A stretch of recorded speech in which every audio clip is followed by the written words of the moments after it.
single dad helped an elderly woman, kicked out by her own son, but she was hiding $1.8 million. The house sat quiet behind her, a beautiful stone cottage with ivy climbing the walls and flower beds that once bloomed under her care. But now, Margaret Whitmore gripped the leather handles of two old suitcases with trembling hands, her breath shallow in the crisp Wyoming air. She didn't look back. The front door had already closed. Behind that door stood her son Kyle, arms folded across his chest, watching through the window without a trace of guilt. Beside him, his wife Lindsay wore a look of relief as if shedding an old burden. Margaret's shoes sank slightly into the gravel of the long winding driveway. Her steps were slow but purposeful, as though dignity alone carried her forward. The suitcases were heavy not just with clothes but with all that was left of a life that had been quietly dismantled behind her back. No words had been spoken, no goodbyes. Just a short, bitter conversation 2 nights earlier that had ended with Kyle's flat statement, "It's time, Mom. You can't live here anymore. We need the space," as if she were furniture, as if 38 years of motherhood and sacrifice amounted to an inconvenience. The wind stung her eyes, or maybe it was something else. She kept walking. The main road was still a good half-mile ahead. She had no destination, no plan. But she refused to sit there and watch Kyle and Lindsay remodel her memories. A pickup truck rounded the curve, slowing as it approached the bend where Margaret now stood, visibly shaking. The truck was dusty, its paint chipped and its tires worn thin, but it came to a stop with careful precision. From the driver's seat, a man leaned out, early 40s, in a fleece-lined work jacket and a Red Sox cap. His beard was peppered with gray, his eyes shadowed by the kind of exhaustion that lingers beyond just one sleepless night. Yet, when he looked at her, his face softened. "Ma'am, do you need help?" Margaret looked up, the sunlight catching the corner of her glasses. She hesitated. She started, voice cracking. "I can give you a ride," he offered, gently stepping out of the truck. "Just to town or wherever you're going." She looked back just once at the house. No one watched from the window anymore. "Thank you," she said quietly. "That would be kind." He took one suitcase, then the other, placing them gently in the bed of the truck. She moved slowly around the side, climbing into the passenger seat as though every joint in her body had to renegotiate its role. "I'm Ethan," he said once they were both seated. "Margaret." They rode in silence for a few minutes.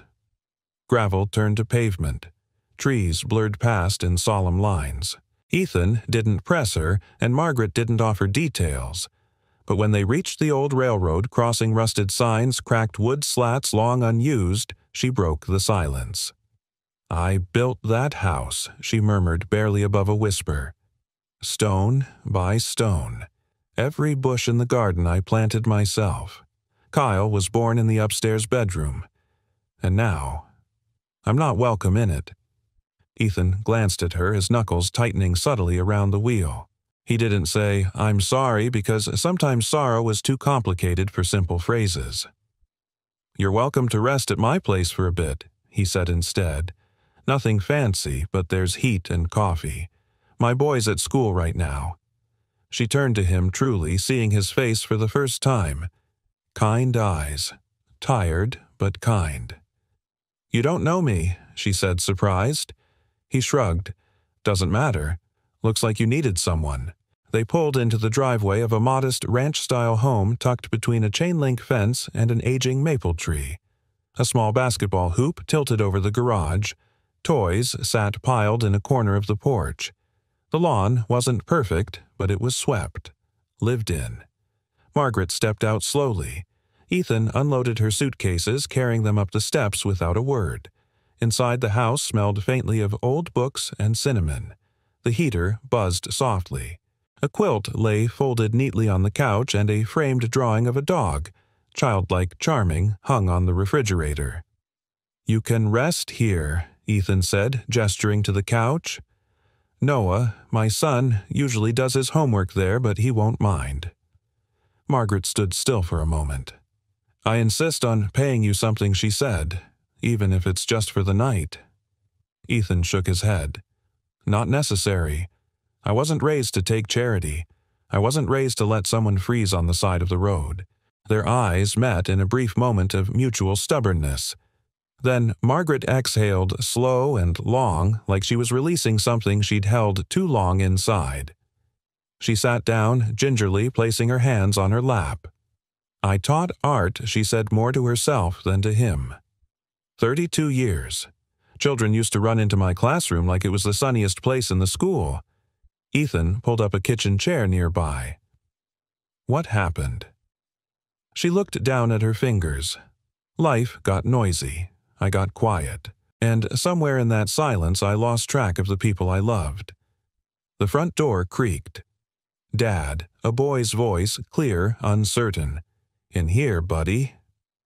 A slender boy appeared, backpack half-zipped, cheeks pink from the wind. He paused when he saw Margaret blinking curiously. "This is Miss Margaret Ethan," said. "She's our guest." Noah walked forward, offered a small, polite wave. "Hi." "Hello," Margaret said softly, offering him a warm, grandmotherly smile. Noah looked at her suitcases. "Are you staying long?" Margaret looked to Ethan, then back to the boy. "I'm not sure," she said, "but maybe. Just long enough."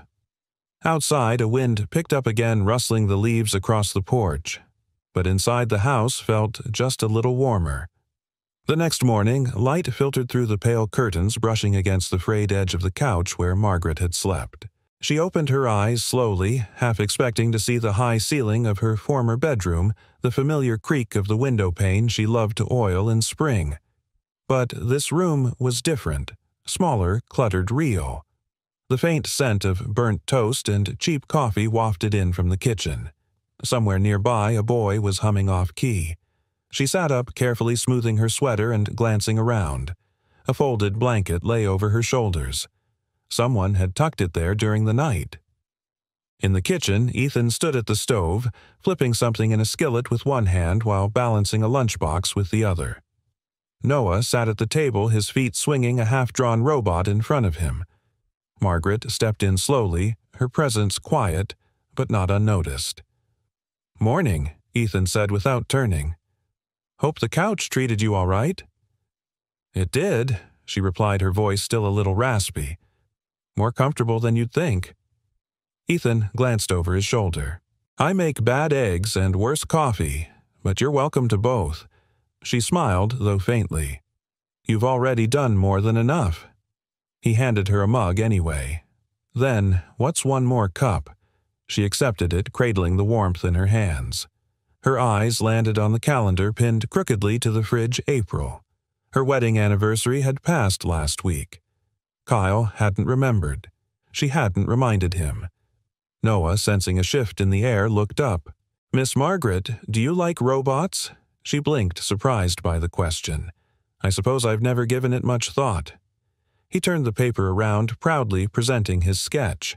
A lopsided machine with a heroic cape laser eyes and, most endearingly, an apron. "He's a cooking robot," Noah explained. "He protects kitchens and makes pancakes." Margaret chuckled. "Now that's a robot I can support." Ethan gave a half-smile as he packed Noah's bag. "He's been designing that one since Tuesday. Says it'll make breakfasts while I sleep." "Because you work too much," Noah added matter-of-factly. Ethan ruffled his son's hair. "I work just enough, thanks." Margaret watched them, feeling a strange ache in her chest. Not pain exactly, but a kind of longing she hadn't expected to feel again. This wasn't her family, but something about the easy rhythm of their morning felt comforting. Real. When Noah left for school, backpack bouncing drawing, clutched in hand, Margaret stood in the hallway with her hands folded neatly in front of her. "I'd like to pay you something," she said quietly. Ethan turned. "For what?" "For the couch, the coffee, the safety, everything." He leaned against the counter, crossed his arms. "Margaret, it's not a boarding house. You're welcome here." She stiffened slightly. "I don't take charity. I don't offer it," he replied. "I just saw someone who needed help. She met his eyes, then truly looked. The sincerity in his voice disarmed her, but she couldn't let go of the discomfort coiling inside her. "It's not about pride," she said. "It's about being able to look at myself in the mirror." Ethan nodded slowly as if weighing that. Then, with an almost boyish shrug, he said, "Fine. You can make dinner tonight. That's payment enough." Margaret blinked, taken aback. "I warn you," he added, "Noah's a picky eater." "Challenge accepted," she said. They both smiled for the first time, not out of politeness but genuine connection. The afternoon passed in a quiet rhythm. Ethan worked in the garage on a neighbor's old Buick. Margaret wandered the small house, memorizing its details. There was a shelf near the window lined with hand-painted stones labeled with dates. One said Noah's first day of school, 2019. Another, Mom's birthday. Rained all day. She didn't ask about that one. In the kitchen, she opened the cabinets, methodically inspecting what was available. Flour, a small bag of rice, a can of tomatoes dented. It wasn't much, but she had learned how to stretch a meal when her husband got sick and bills outweighed groceries. She worked quietly, kneading dough, simmering herbs. Her hands knew what to do. By the time Ethan stepped inside, the house smelled like rosemary and something he couldn't quite name, but it reminded him of Sundays before everything fell apart. He paused in the doorway, wiping his hands on a rag. "What is that chicken pot pie?" "Kind of." She glanced at the pie crust with modest pride, with some improvisation. Noah burst through the front door moments later, dropping his backpack with a thud. "It smells like Thanksgiving." They ate at the small kitchen table, the three of them crammed in tight, but laughing. Noah asked Margaret about art, about what it was like to be a teacher. Ethan mostly listened, watching how his son lit up in her presence, how Margaret's face softened each time Noah spoke. After dinner, Ethan stood to clear the table. Margaret reached for the plates, but he stopped her. "You already paid," he said, with interest. She looked at him for a long moment, then gave a small nod. That night, Margaret sat alone in the living room as Ethan tucked Noah in. She stared out the window toward the street, where shadows played across the pavement. Somewhere beyond that road was a house built with her own two hands, and a son who no longer saw her as anything but a burden. But in this small home among the mismatched chairs and squeaky floorboards, she felt something she hadn't felt in years. Worth. And for the first time since the front door slammed behind her, she let her hand rest on the armrest, leaned her head back, and whispered to herself, "You're still here." And she was. It rained softly the next morning, the kind of spring drizzle that made the porch smell like old wood and wet earth. Margaret stood by the window in the living room, her tea cooling in her hand, watching the raindrops race each other down the glass. The world outside was gray and quiet, gentle, almost forgiving. She hadn't slept much. Too many thoughts moved through her mind like shadows under water. Still, there was a peace to this small house that soothed something inside her she hadn't realized was wounded. The silence here didn't feel heavy. It felt like breathing space. She turned when she heard the soft creak of a chair. Noah sat at the kitchen table, hunched over his sketch pad. His tongue peeked from the corner of his mouth in that way children have when they're fully focused, unaware of the world. The table was scattered with crayons, pencils, and scraps of old newspaper. Margaret crossed the room and peered over his shoulder. The boy had drawn a tree, tall, full, with crooked branches and a little swing hanging from the lowest limb. "That's beautiful," she said. Noah looked up, startled. "It's not done. I'm still figuring out how to draw wind." She smiled. "Draw the leaves in motion. Let the branches lean into the breeze. Art is less about what things are and more about what they feel like." Noah blinked at her, absorbing every word. "Did you really teach kids?" he asked. "For a long time," she said, lowering herself into the chair beside him. "Back when chalk dust was a badge of honor and glue sticks weren't locked in drawers." He grinned. "You know," she continued, "I used to make picture books with my students. No words, just drawings that told a story." "Really?" Noah's eyes lit up. She nodded. Sometimes stories say more when you don't fill in every blank. He flipped to a blank page. Can we make one? Margaret hesitated. Her hands were stiffer than they used to be, her lines less precise, but the boy's excitement was contagious. All right, she said, reaching for a pencil. What should it be about a robot who finds something he didn't know he lost? Noah said without pause. Margaret turned to him surprised. And what does he find? Noah shrugged, eyes darting away. Maybe a friend. She said nothing at first, just placed her hand gently on his, guiding his fingers to sketch the outline of a robot standing under a street lamp. Later that morning, while Noah was at school, Margaret sat on the couch flipping through her purse. She was looking for a spare set of reading glasses when she came across a photo slipped between two folded napkins. It was old corners worn. The image showed a much younger Margaret at a county fair, one arm around a teenage girl with auburn hair and a reluctant smile. Behind them, a Ferris wheel turned beneath a blue summer sky. Claire. The name still caught in her chest like a breath that wouldn't fully leave. Margaret stared at the picture for a long time, her fingers tracing the faint smudge along the edge where it had been handled too often. She remembered that day how Claire had asked to leave early, how Margaret had said, "Don't be ungrateful," instead of asking what was wrong. She had been so focused on holding her family together that she hadn't realized it was already falling apart. A sudden knock pulled her from the memory. Ethan stood in the doorway, wiping grease off his hands with a rag. "Truck's acting up again," he said. "Fuel line's loose." "You run a shop?" she asked, folding the photo back into her wallet. He shook his head. "Not really. Just fix what I can to keep things going." She looked at him for a moment, then said gently, "You're a good father." Ethan seemed caught off guard. He glanced down at the rag. "I try. It's hard. Some days I think I'm doing all right. Other days I wonder if Noah's just being strong because he has no other choice. That's how most kids survive," Margaret said quietly.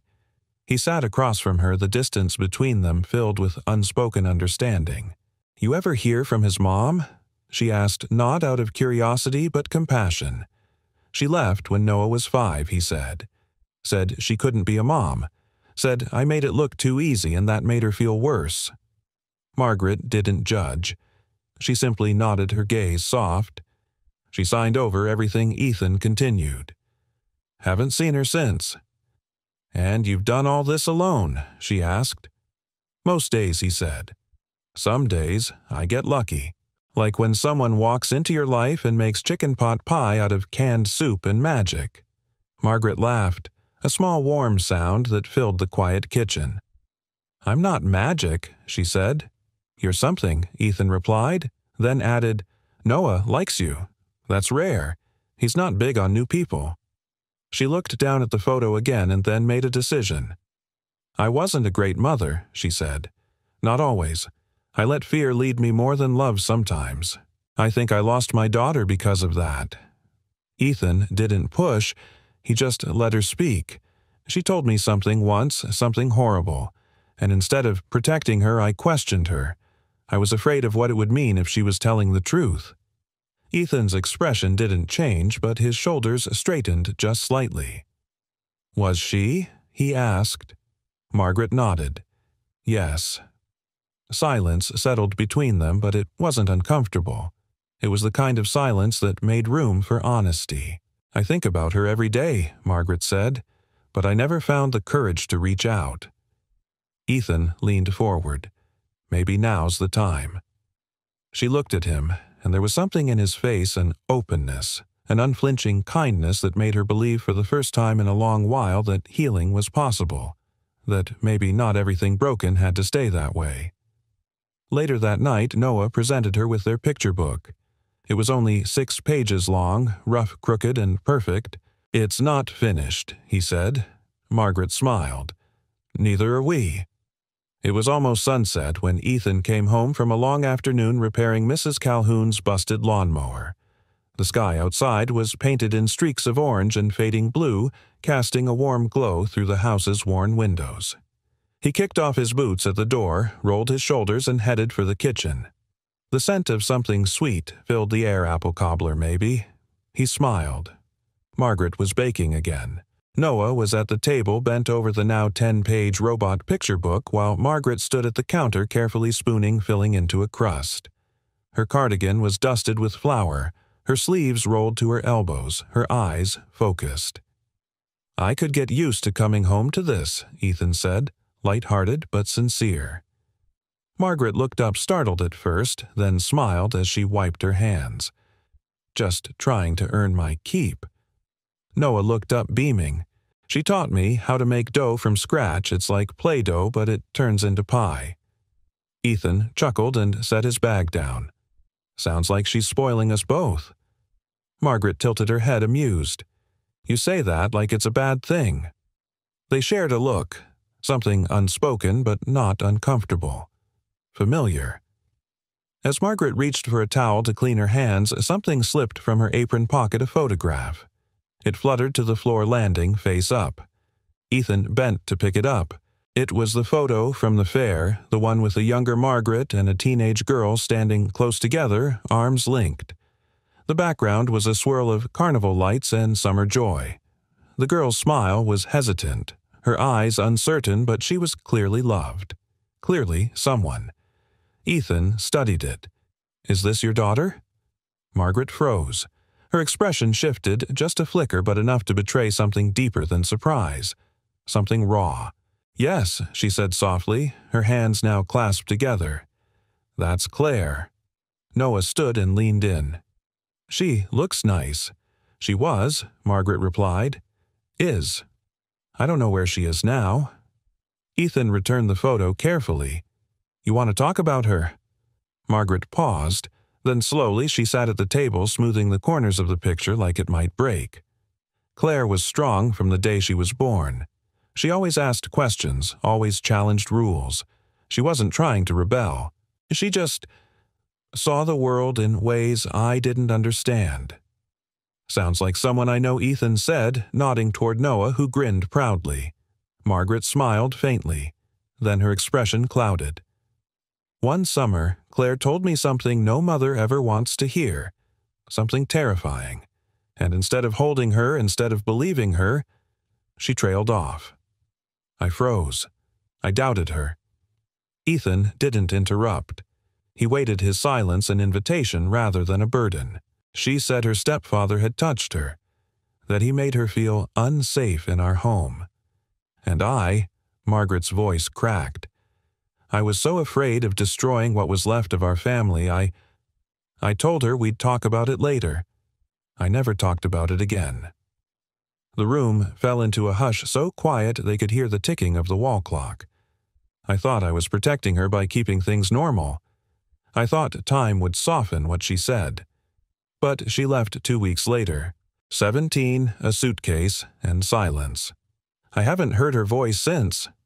Ethan leaned forward, elbows on the table. "Do you think she'd want to hear from you now? I've wondered," Margaret said. "Every year, every birthday, every Christmas. I've picked up the phone 100 times. But what do you say after that much time? Sorry I didn't protect you. It's not enough. It'll never be enough." Noah was quiet listening. At 9, he understood more than most adults thought possible. He reached over and gently touched Margaret's hand. "Sometimes people just need to hear something." Margaret looked at him, eyes glassy. "She's successful now," she added quietly. "I read her name once in a regional business article. She runs a company. Real estate or consulting, I don't know. She changed her last name, moved across the state." Ethan's brows lifted. "She's in Wyoming." Margaret nodded. "Somewhere near Casper, I think." Ethan stood, walked to the counter, and poured her a glass of water. "Then it's not impossible." She chuckled dryly. "That's a dangerous word. Impossible."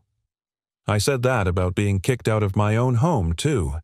He handed her the glass. "And yet, here you are, still standing, still making cobbler."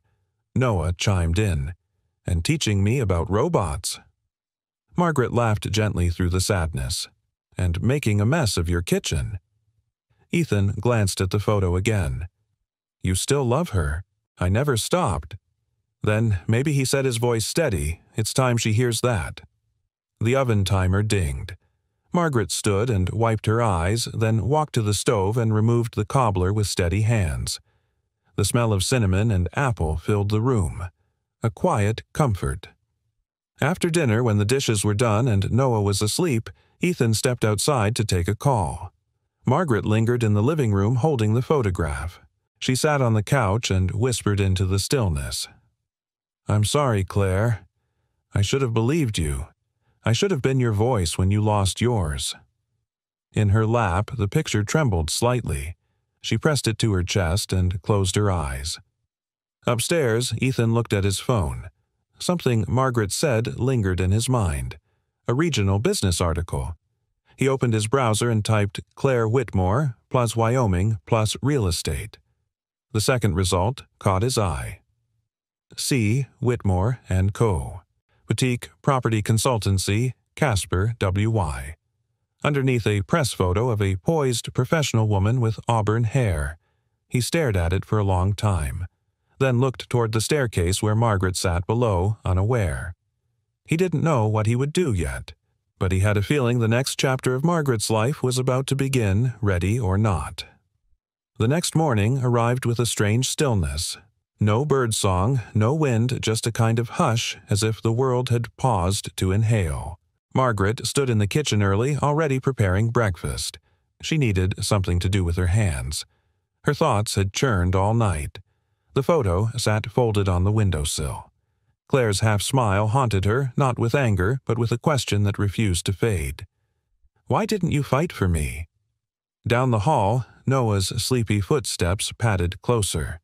He rubbed his eyes and gave a soft good morning, which Margaret answered with a warm hug and a plate of scrambled eggs.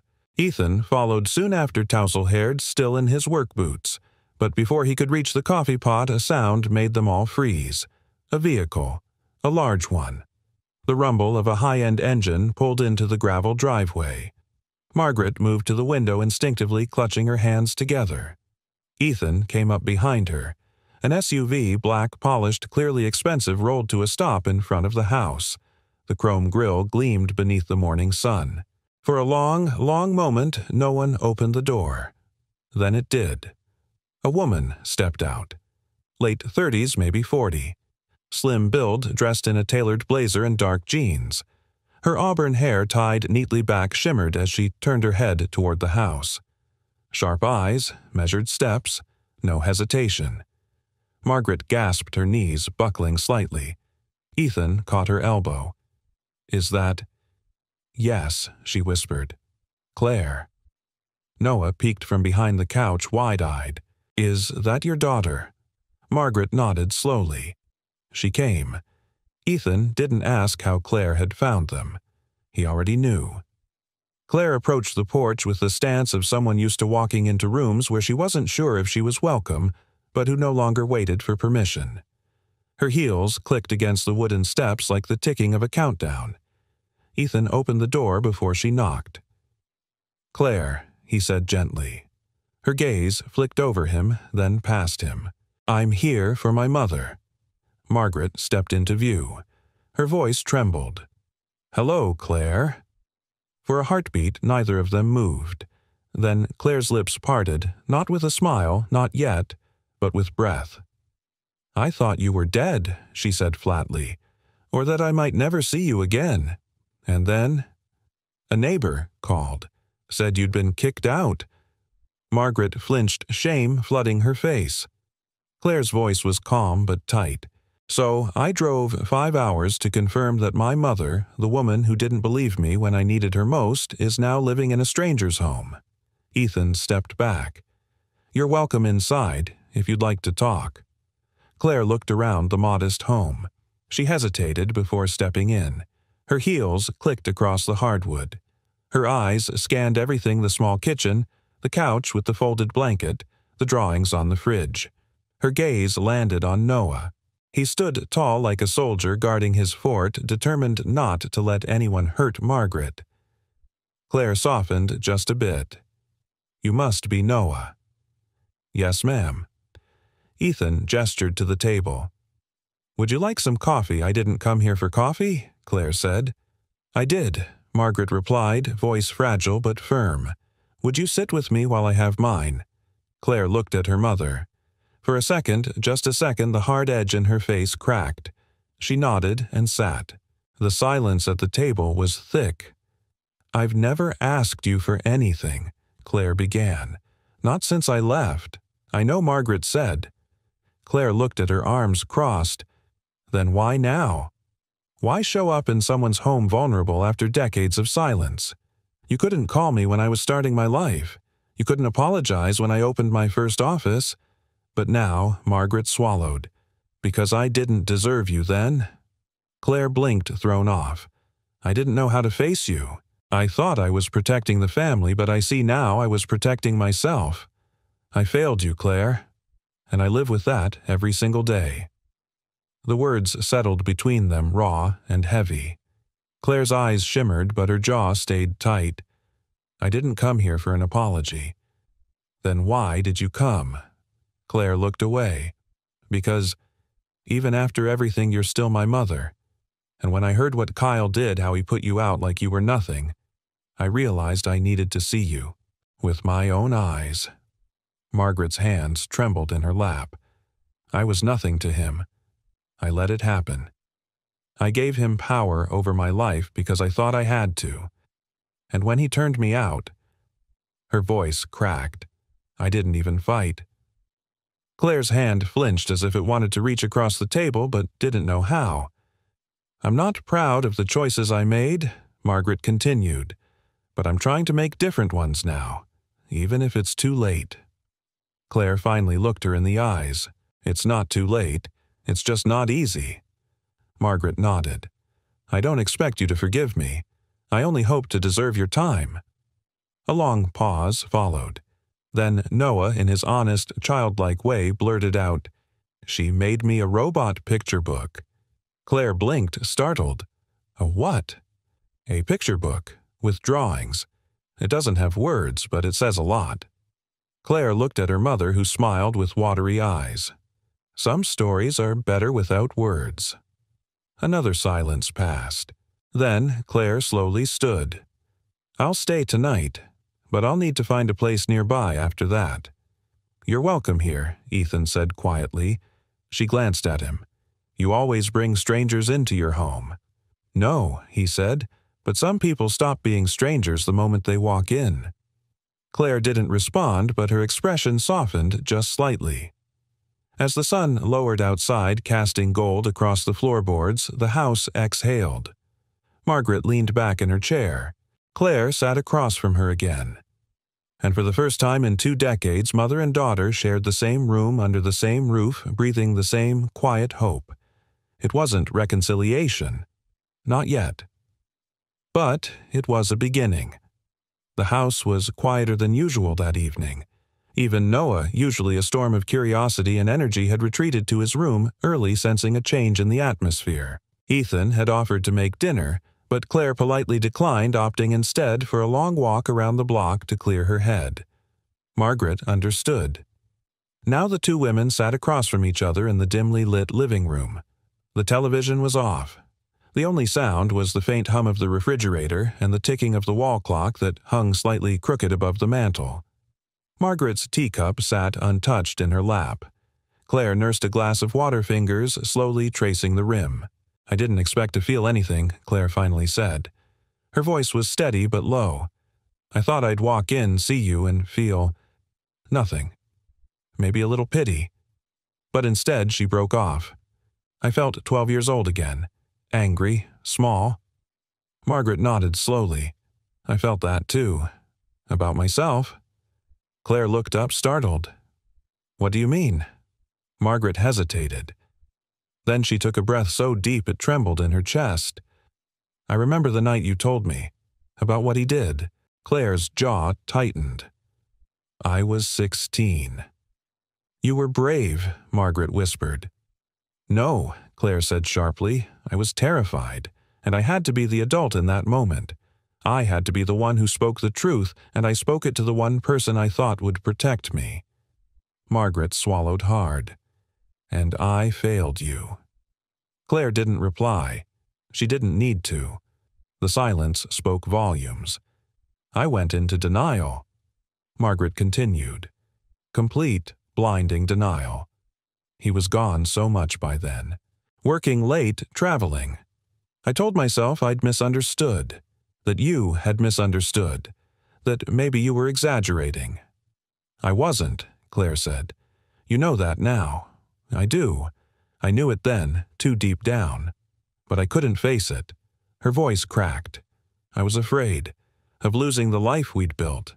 Of breaking everything apart. And so, I stayed silent. And by doing that, I lost you. Claire looked away. Her eyes glistened, but she blinked rapidly, refusing to let them fall. I used to wait for you to call, she said. For years. On my birthday, holidays, graduation. I told myself every year, this is the one. She'll reach out. But the silence kept growing until I convinced myself, you must have chosen him. No, Margaret said firmly. I didn't choose him. I chose fear. And I have regretted it every single day since. Claire's voice broke slightly. Then why didn't you come for me? Margaret was quiet for a long moment. Then, softly. Because shame is louder than love when you let it grow unchecked. The words hung between them like thick fog. And yet, something shifted in Claire's face. Not forgiveness, not yet, but understanding. Maybe the beginning of empathy. Margaret leaned forward, hands shaking slightly. I kept your letters, every one, even after you stopped sending them. I read them until the ink faded. Claire frowned. You never responded. I didn't know how. What could I say that wouldn't sound like an excuse or worse, pity? You could have said, I believe you now. That would have been enough. Margaret's breath caught. I believe you, Claire. I believed you too late, but I do. I did. And I am so sorry for every second I made you carry that pain alone. Claire's shoulders stiffened. She turned away, swiping at her cheek. You sound different now. Margaret nodded. Because I am. Being discarded by your son has a way of teaching you what you refuse to learn. Kyle used me for years, and I let him because I thought it made up for losing you. But all it did was make the loss permanent. Claire stared at her, silent. I came here because I had nowhere left to go, Margaret continued. But staying, that was because of Ethan and Noah, and because I started to see myself as more than the mother who failed. I started to believe I might still have something left to offer. Claire's eyes softened. You do. Margaret let out a long, shaky breath. They sat like that for several minutes. Two women, once mother and daughter, then strangers, now something tentative in between. I don't know if I can forgive you, Claire said honestly. Not yet. I understand, Margaret said. Forgiveness isn't a door you walk through. It's a path. I'll walk it as long as you let me. Claire let her gaze drop to the floor. Then she nodded. Slowly. Margaret rose from her chair and stepped toward the old bookcase in the corner. She pulled out a folder, worn and faded, and handed it to Claire. Inside were drawings, letters, school certificates, all Claire's, even a tiny scrap of cloth, part of her first dance recital dress. I couldn't throw them away, Margaret said. Claire opened the folder, fingers grazing the familiar paper. Her lips trembled. I used to think you forgot me, she whispered. Margaret's eyes filled. I could never. There in the quiet, something passed between them. Not a healing, not yet, but a mending. A seam, stitched even if the fabric was still thin. Just then the door creaked open. Ethan appeared holding 2 mugs of tea. Didn't mean to interrupt, he said softly. Claire turned toward him, and for the first time her voice carried warmth. You didn't. He handed them the mugs and sat in the chair beside Margaret. Claire sipped slowly. Your house feels different than I expected. Ethan chuckled. Most things do once you're inside. Claire looked over at Margaret, her eyes steady now. I'll stay through the weekend. We can talk more then. Margaret's lips trembled. I'd like that very much. The wall clock ticked. The rain had started again outside. But inside the house, something had shifted quietly, permanently. A corner turned. A wound not yet healed but no longer ignored. Forgiveness might take time. But love, Margaret realized, was a decision you made every day, even if you'd failed the day before. Saturday morning broke with a promise of sunshine and the scent of strong coffee. Ethan was already outside his boots, crunching against the gravel as he adjusted a tarp over a half-repaired sedan. It had rained during the night, and the dampness still clung to the air. Inside the house, Noah and Margaret sat at the kitchen table bent over a new page of their wordless picture book. Claire stood in the doorway, a mug of tea in hand, silently watching them both. The tenderness of the moment, and the quiet skill with which Margaret guided the boy's hand across the page. She didn't say anything. Instead, she turned and walked through the screen door, letting it close gently behind her. Ethan looked up from beneath the hood of the car, wiping his hands on a towel slung over his shoulder. Sleep. Okay. Claire nodded, hugging her mug. Better than I expected. Your couch has more personality than half the hotels I've stayed in. He chuckled. It sags a bit, but it's honest. They stood in a comfortable silence for a moment, the sun climbing slowly above the rooftops of the sleepy town. Birds chirped somewhere in the distance. Claire took a sip of tea. "Can I ask you something?" she said, glancing sideways at him. "Shoot. Why did you let her stay?" Her tone wasn't accusatory, just genuinely curious. A stranger? No background check. No guarantees. Ethan leaned against the truck arms, folded, thinking. Honestly, I saw someone who needed help. Someone who reminded me of my mom in her last years. Tired, proud, but still fighting to keep something inside from breaking. Claire looked down at her mug. A lot of people would have looked the other way. "I've been on the other side of the other way," he said simply. "When Noah's mom left, things got real quiet around here. People don't know what to do with men who raise kids alone. They assume you'll fail. Some even hope you will." Claire studied him for a moment. "But you didn't." He smiled faintly. "Noah gave me something to show up for. Every day, even when I didn't feel like I had anything left to give." Claire took another sip, then glanced back toward the house. "She's changed," she said. "My mother. There's still guilt under her skin, but she's softer, like something cracked open." Ethan nodded. "I've seen it." "I didn't think I'd feel anything but anger when I saw her again," Claire admitted. "But then I saw her teaching Noah to draw a kite, and I couldn't breathe for a second. It was like seeing a version of her I only remembered in pieces."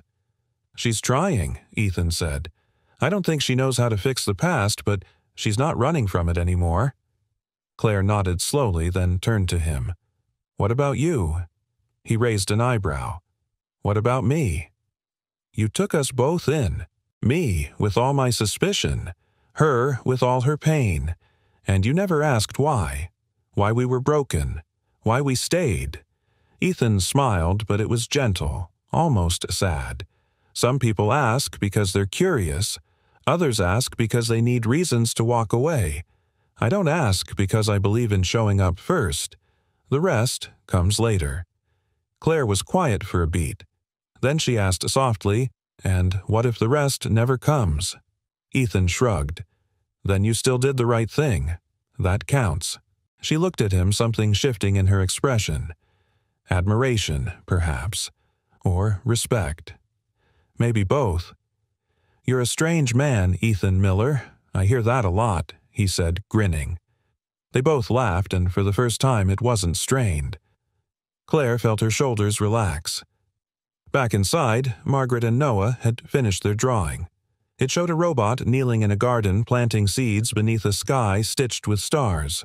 It was simple and imperfect, but it carried a depth neither of them could fully explain. Claire stood in the doorway and watched them. Watched how her mother gently brushed Noah's curls away from his eyes. How the boy leaned into her without hesitation.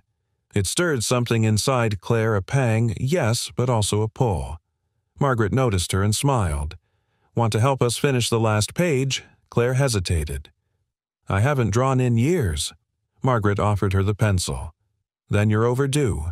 She sat, slowly, took the pencil, and began to sketch hesitantly at first, then with a growing confidence.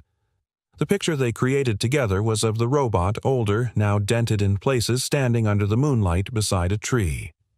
The same swing from the earlier pages hung from one of its branches. A child was asleep at the base, and the robot stood watch its hand gently resting on the child's shoulder. No words, just feeling. When they were done, Claire leaned back and stared at it. It's not perfect. Nothing good ever is, Margaret said. That night, as the last of the sunlight dipped below the hills, Ethan stood by the back porch looking up at the sky. Claire joined him, arms crossed over her chest, quiet for a long while. You said earlier, she began, that you show up first. I did. Well. She paused, choosing her words carefully. For what it's worth, I'm glad you did. For her. For me. For Noah. He looked at her and nodded once. Me too. In the stillness, a breeze stirred the trees. And in that moment, Claire felt something lift. Not all the weight, not all the pain, but enough, just enough to stay, just enough to hope. It was past midnight when Ethan woke to the sound of something heavy hitting the floor. At first he thought it might have been the wind. Wyoming spring nights were notorious for sudden gusts. But the second thud was unmistakable, sharp, human. He swung his legs over the bed and was halfway down the hallway when Noah's bedroom door creaked open behind him. Dad. It's okay, buddy, Ethan said quickly. Go back to sleep. But his voice didn't hide the edge in it, and Noah knew better than to ask twice. Ethan turned the corner into the small hallway between the kitchen and bathroom, and there, on the cold tile floor, Margaret lay crumpled, one hand still reaching for the bathroom light switch. Margaret, he dropped beside her. Her eyes fluttered open, clouded and distant. Her lips moved, but no sound came. Don't try to talk, Ethan said gently. You hit your head. I'm calling an ambulance. She reached up weakly, fingers brushing his sleeve. No, hospital, just dizzy. Ethan's voice dropped. You need to be checked out. That's not negotiable. She didn't fight him. Claire was already down the stairs when the paramedics arrived. Her hair was a mess of loose strands and worry her face pale in the porch light. She stood frozen as they loaded her mother onto the stretcher, but when Margaret reached for her hand, she clutched it like she might lose her again. I'll ride with her, Claire told Ethan, her voice shaky but resolute. I'll meet you there. It was nearly 3 a.m. by the time Ethan parked outside the emergency entrance. Noah had fallen asleep in the back seat, curled beneath his coat like a kitten. Ethan carried him inside, where a kind nurse offered a blanket and a seat in the waiting room. Claire emerged from a double door just as Ethan was settling in. She's stable, she said softly. Dehydration, low blood sugar, and her blood pressure dropped when she stood too fast. They're keeping her for observation. Ethan nodded, the tension in his chest easing just slightly. Is she awake? Claire nodded. She asked for you? He blinked, surprised. I think she wants you to hear something. Ethan handed Noah's sleeping form to the nurse and followed Claire through the quiet hall. The room Margaret occupied was small and dimly lit, monitors blinking quietly beside her. She looked fragile, even smaller than usual, swallowed by the hospital bed. But when she saw Ethan, her eyes lit up. I didn't want to scare him, she whispered. You scared all of us, Ethan said, gently pulling up a chair. Claire stood at the door, not intruding, but listening. I didn't eat all day, Margaret admitted. I was afraid if I sat down with Claire I'd say the wrong thing. So I stayed on my feet, baking, cleaning, thinking. Ethan took her hand. You don't have to explain. I do, she said, because you're the reason I had the courage to reach out to her. He looked down, embarrassed. I didn't do anything. Margaret squeezed his fingers. You did everything. You gave me a place where I could be. You didn't demand anything. You let me come undone without judgment." She turned to Claire, and because of him I remembered who I used to be. Before I was afraid. Before I hid behind silence. Claire stepped inside, now closer, her arms crossed against the chill in the room. Margaret looked between them. "There's something you both should know." Ethan raised his eyebrows. Margaret took a breath. "Years ago, after Claire left, I couldn't face what happened, but I also couldn't live with myself. I went to see a lawyer, drew up something I never told anyone about." Claire frowned. "What kind of something?" "A second trust," Margaret said. "One that bypassed Kyle completely. I didn't tell him. I didn't even fund it all at once, just slowly, quietly. It's modest compared to what he got, but it's mine, and I kept the documents in a safety deposit box along with a letter." Claire's eyes narrowed. "What kind of letter?" Margaret looked at Ethan. "A letter to you, Claire. One I never sent." The room was silent. Claire's voice came soft, cautious. "Why now? Because I nearly died tonight." Margaret said, not melodramatic, just honest. "And if I had, I don't want my last act on this earth to be silence. Not again." Claire stepped to the edge of the bed. "Where is it?" Margaret fumbled weakly under her pillow and pulled out a small tarnished key. "Wells, Fargo. Main branch. Box 1326. Claire took the key, her fingers trembling. She stared at it as if it weighed more than gold. "I don't know what to say," she whispered. Margaret smiled. "Then don't say anything. Just take the first step." Ethan stood and kissed Margaret's forehead gently. "Get some rest. I'll take Claire in the morning." Claire looked at him with new eyes. "Why are you helping us?" He tilted his head. "Because helping is the only thing that ever made sense to me." They left the hospital, quietly stepping into the early dawn. Light was just beginning to stretch across the parking lot, brushing the edge of the horizon with lavender. In the car, Claire looked out the window, then finally said, "My mother used to say, nothing good ever happens after midnight." Ethan started the engine. Maybe she's wrong. Claire turned to him. Maybe she said.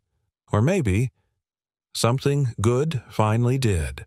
The sun had barely risen when Claire found herself standing in the downtown branch of Wells Fargo, the worn brass key Margaret had given her warm in her palm. The air inside the bank was crisp and sterile, but her pulse felt loud in her ears. Too loud for the quiet lobby, too loud for the sleepy woman behind the counter who barely blinked as she checked the key and led Claire to the vault. A second later, the safety deposit box was in front of her. Plain. Unremarkable. But it might as well have been the lockbox of her entire childhood. She opened it with a slow, deliberate breath.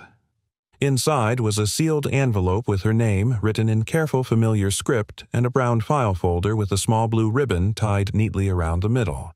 Her fingers trembled as she picked them up. The envelope smelled faintly of lavender, like the sachets Margaret used to keep in the linen closet. She sat at the small privacy table, peeled back the flap of the envelope, and began to read. My Claire. If you're reading this, then maybe. I finally found the courage I never had when you were 16. Maybe life broke me down enough to make room for something honest, something whole. I can't undo what I didn't do. I can't go back and believe you when I should have. But I can tell you now as clearly as I know how I believe you. I believe you with every cell in my body, and I am sorry beyond what any apology can hold. I gave everything to your brother thinking I owed him for staying. But it turns out the one I owed most was the one I drove away. You. So this small thing, this trust is not a bribe. It's not an attempt to buy back time. It's a thank you for surviving, a recognition of your strength. It's me, finally truly saying I see you, and I am proud of you. If I never get the chance to say it face to face, then let this letter be my voice in the room. Let it tell you that you were right, that you mattered, that you still do. Love, Mom. Claire's breath caught. A tear rolled down her cheek before she could stop it. She read the letter again twice before she opened the file folder.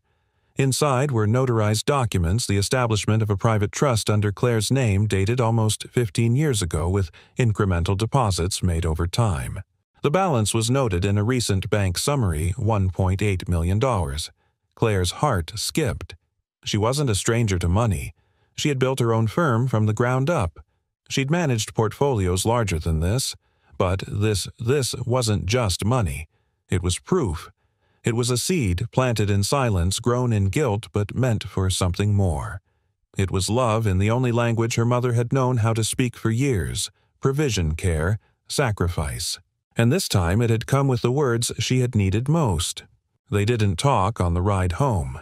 Ethan knew better. He let the silence breathe, let her process. She sat in the passenger seat, staring out the window, clutching the folder like it might vanish. When they reached the house, Margaret was already home from the hospital, resting on the couch with Noah curled up beside her, flipping through a book of state birds. Her face still carried a touch of pale exhaustion, but her eyes lit up when Claire walked in. Claire didn't speak at first. She crossed the room, slowly sat on the coffee table, and looked her mother straight in the eyes. "I read it," she said softly. "The letter. The documents. All of it." Margaret nodded, her throat working as she tried to speak. "I meant every word. I know Claire said, and I needed to hear them more than I realized." She reached for her mother's hand. "Thank you for seeing me." Margaret's eyes brimmed. "You're the strongest person I've ever known." Claire smiled through her tears. "I had to be." They sat that way, hand in hand, across the chasm that had once seemed impossible to cross. Now, somehow it felt less like a canyon and more like a bridge. Ethan stood by the doorway, watching the moment unfold with quiet reverence. He turned away to give them privacy, but not before Margaret called softly, "Ethan." He turned. "There's one more thing I need your help with." That afternoon, the three adults sat at the kitchen table, papers spread out before them. Margaret spoke first. "I want to use part of the trust, what's left, to start something here. Something that outlives me." Claire looked up. "You don't have to. That's yours." Margaret shook her head. "It's never really been about money. It's about making something right. There are kids in this town who slip through the cracks, families that fall apart quietly the way we did. I want to build something that helps them hold on." Ethan leaned forward. "What are you thinking?" Margaret glanced at Claire. "A foundation, scholarships, art programs, support for single parents. Something built on kindness. Something that says, 'We see you.'" Claire exhaled slowly. "I know someone who can help us structure it properly. I'll draw up the paperwork." Noah walked in just then, holding a stack of drawings. "Can we call it The House Behind the Tracks?" he asked. "Like in the storybook." Margaret looked at him, her heart full. "That sounds perfect." Ethan smiled. "I'll handle the plumbing." Everyone laughed softly at first, then louder, fuller. It was the sound of something breaking open, something deep and long, held joy. Later that night, Claire stood in the backyard looking up at the stars. Ethan joined her, quietly, hands in his pockets. "You okay?" he asked. She nodded. "Better than I've been in a long time." He paused. "You know, most people spend years trying to get their parents to see them. You did something even harder. You saw her too." Claire looked over at him. "You really think people can change?"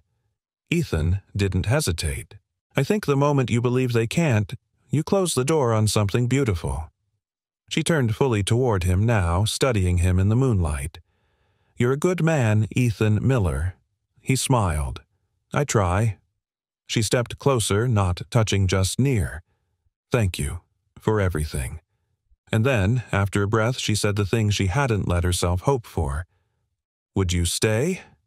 He didn't answer right away. But when he did, it was the simplest thing in the world. "I already have." Margaret stood on the porch, wrapped in a shawl Claire had brought from Casper, a soft woven blend of sky blue and earth gray. The morning sun touched the front of the house with a warm gentleness, as if it too understood that something sacred had happened here and didn't want to disturb it. Across the street, Ethan was helping an elderly veteran unload a trunk full of donated school supplies. Noah sat on the steps humming to himself and drawing a logo for what he now proudly called the House Project.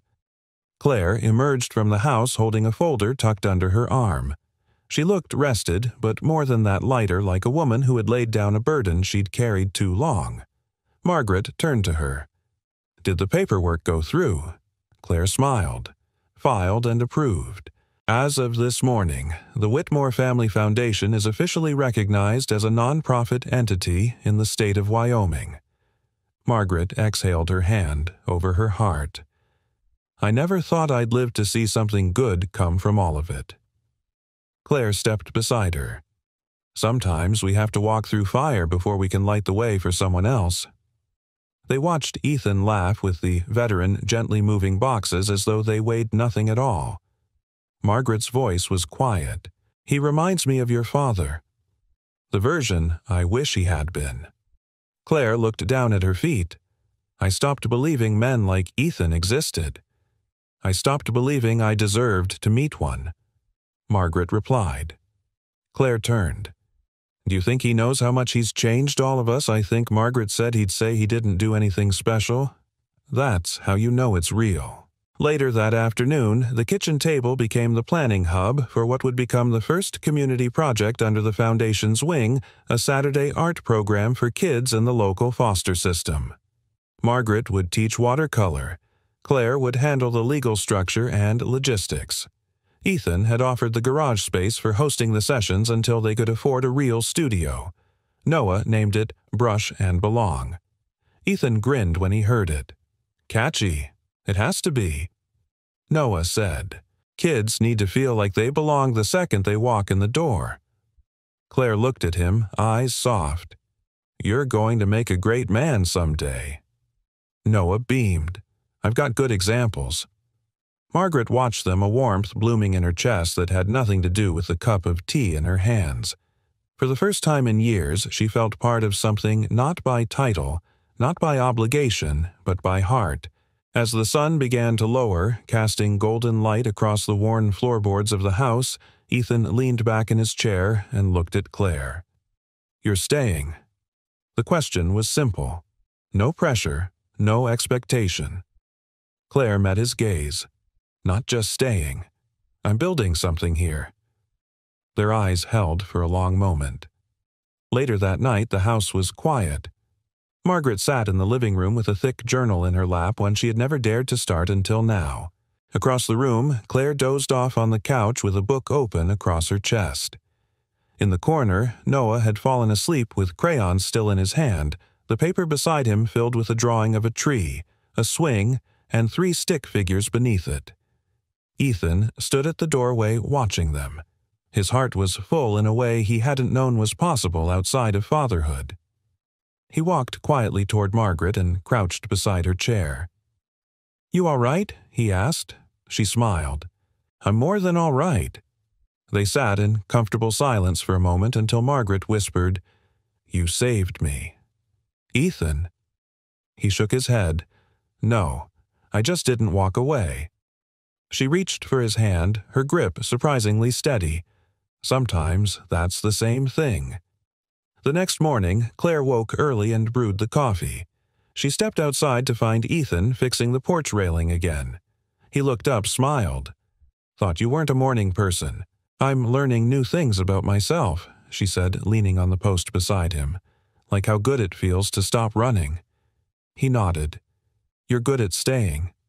"I had to be," she said. "For her. And now, maybe for me too."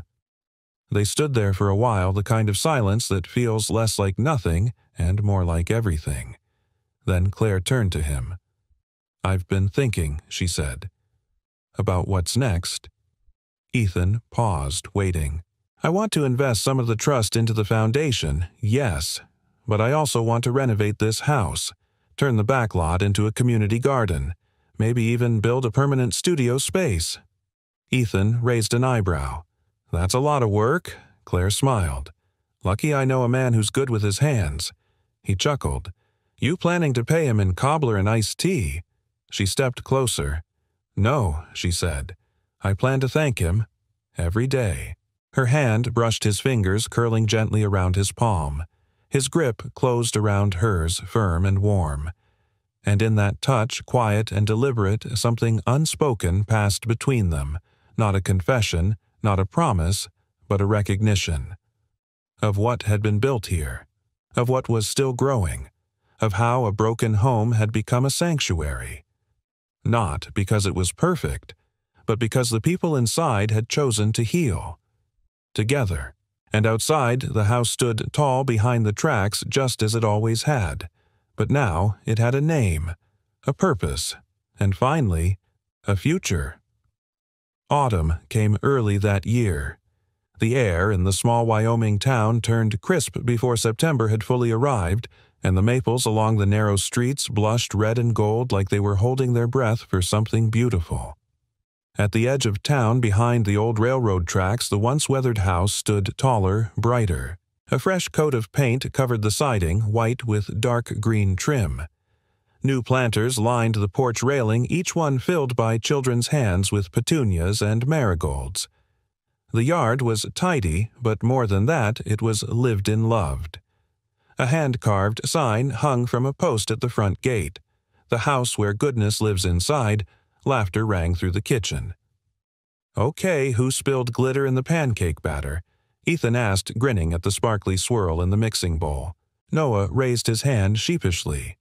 It was for the art box, but the lid came off. Claire, seated at the table with two neighborhood girls working on self-portraits, chuckled. "Looks like we'll have sparkly waffles today." Margaret wiped her hands on a towel and leaned against the doorway, watching the scene with eyes full of quiet awe. She had never imagined this kind of life at her age, one not defined by regret, but by redemption. The Brush and Belong Saturday program had grown faster than anyone expected. What started with a folding table in the garage had become a hub of color and creativity. Children from all walks of life came each week to draw to paint, to speak through images when words were too fragile. Parents lingered longer after drop-off now. Some asked about volunteering. Others simply stayed for coffee on the porch, grateful for a place that made everyone feel seen. Margaret stepped outside with a tray of mugs. Claire followed, and the two sat together on the steps, the morning sun warming their backs. "You know," Claire said, "I used to think a house was just a structure, something you escaped from or bought your way into. But this place, it's more than that." Margaret smiled. "Because of what we built here." Claire nodded. "Because of who we became here." They sat in silence for a moment, the good kind. The kind filled with understanding, not absence. Margaret reached over, placed a hand gently over her daughter's. "Thank you for giving me the chance to be better." "You chose to be better," Claire replied. "You just finally let someone witness it." Inside, Ethan called out waffles and 5 glitter optional. Claire laughed. "We should go save the kitchen." Margaret shook her head. "Let them make a mess. That's how good things start." Later that afternoon, they gathered beneath the large oak tree in the backyard. A new bench had been added there with a small plaque that read, "In honor of second chances." Noah climbed into Ethan's lap, showing him a new drawing, a robot with a heart bigger than its chest arms, wide open, surrounded by children. "His name is Mend Noah," explained proudly. "Because he doesn't fix machines, he fixes people." Ethan met Claire's gaze across the bench, and she smiled. "I think he looks familiar," she teased. Margaret leaned her head against the backrest. "We should frame that one. We should frame a lot of things," Ethan said, "like the moment this house stopped being broken." Claire nodded, and became something sacred. As the sun began its descent, casting soft amber light through the leaves, they remained there together, 3 generations imperfect and healing. Margaret stood eventually moving with slow but steady steps, and went inside. She returned with something wrapped in cloth, an old worn book. She handed it to Noah. "It's our storybook," she said, "the one you and I started that first week." Noah's eyes widened. You kept it. Margaret nodded, and I finished the last page. Noah unwrapped it carefully. The final drawing showed the robot standing before a small house tucked behind railroad tracks, its arms around a boy, a woman, and an older lady with silver hair. Above them in the sky were words written in delicate script. "Here lives the kindness that changed everything." Noah looked up, blinking hard. "It's us." "It always was," she said. Ethan reached over and rested a hand on Margaret's shoulder, steady and sure. Clear eyes glistening whispered, "That's the best ending I've ever read." Margaret smiled. "It's not an ending, sweetheart.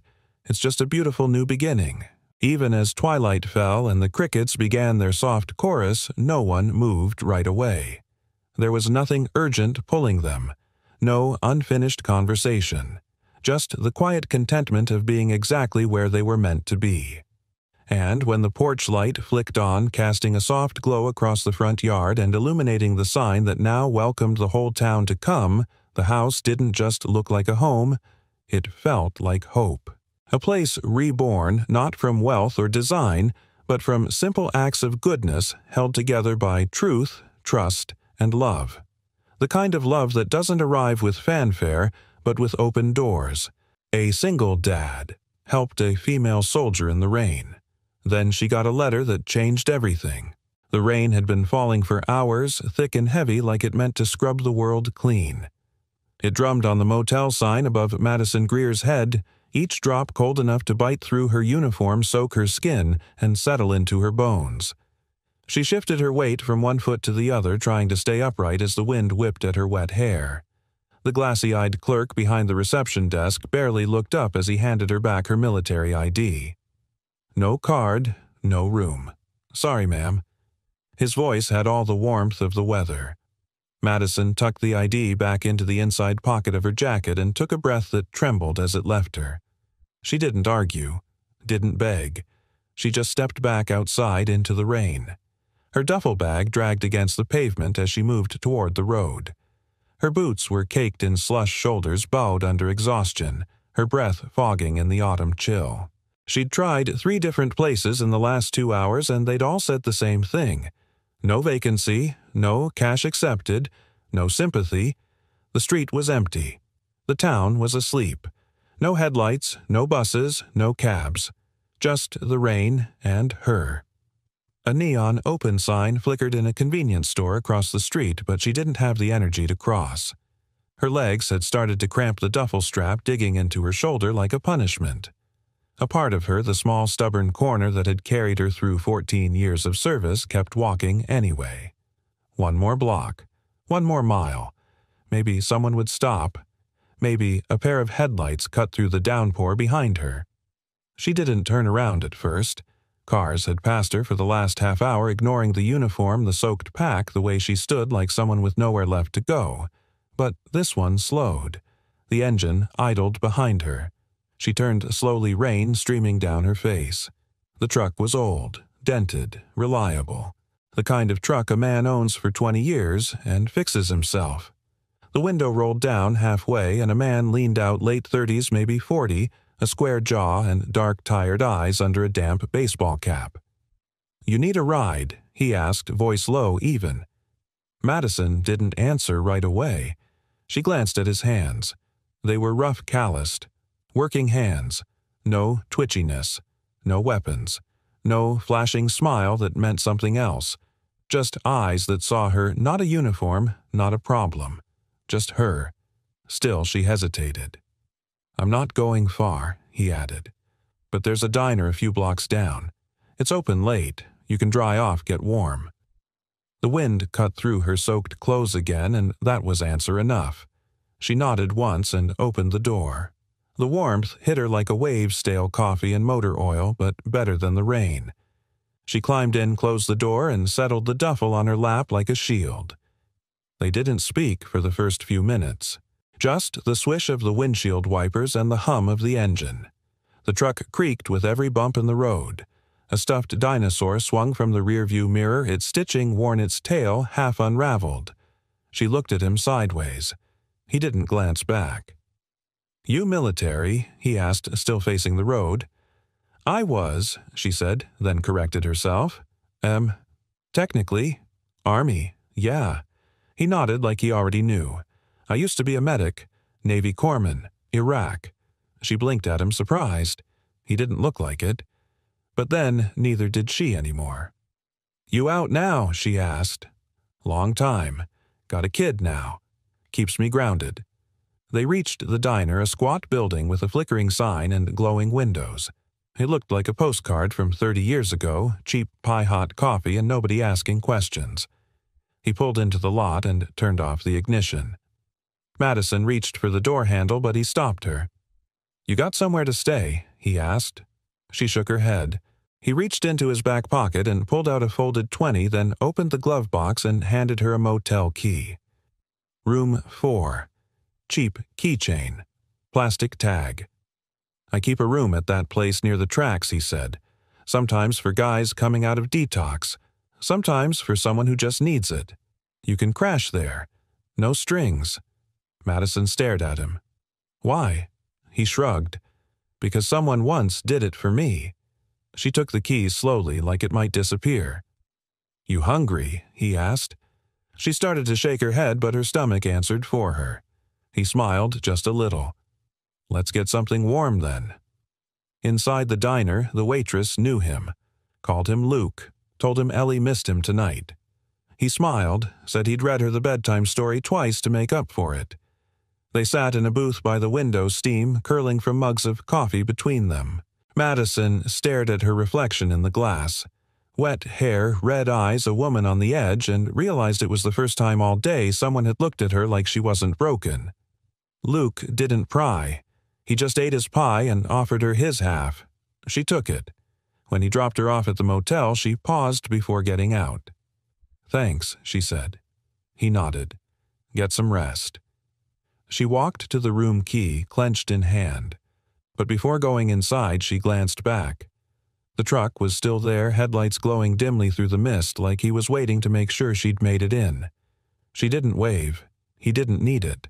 But she stood in the doorway a long time, holding the key and thinking about how long it had been since someone stopped in the rain, and how sometimes it was enough to change everything.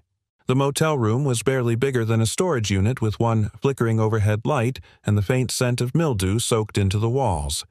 But to Madison, it felt like sanctuary.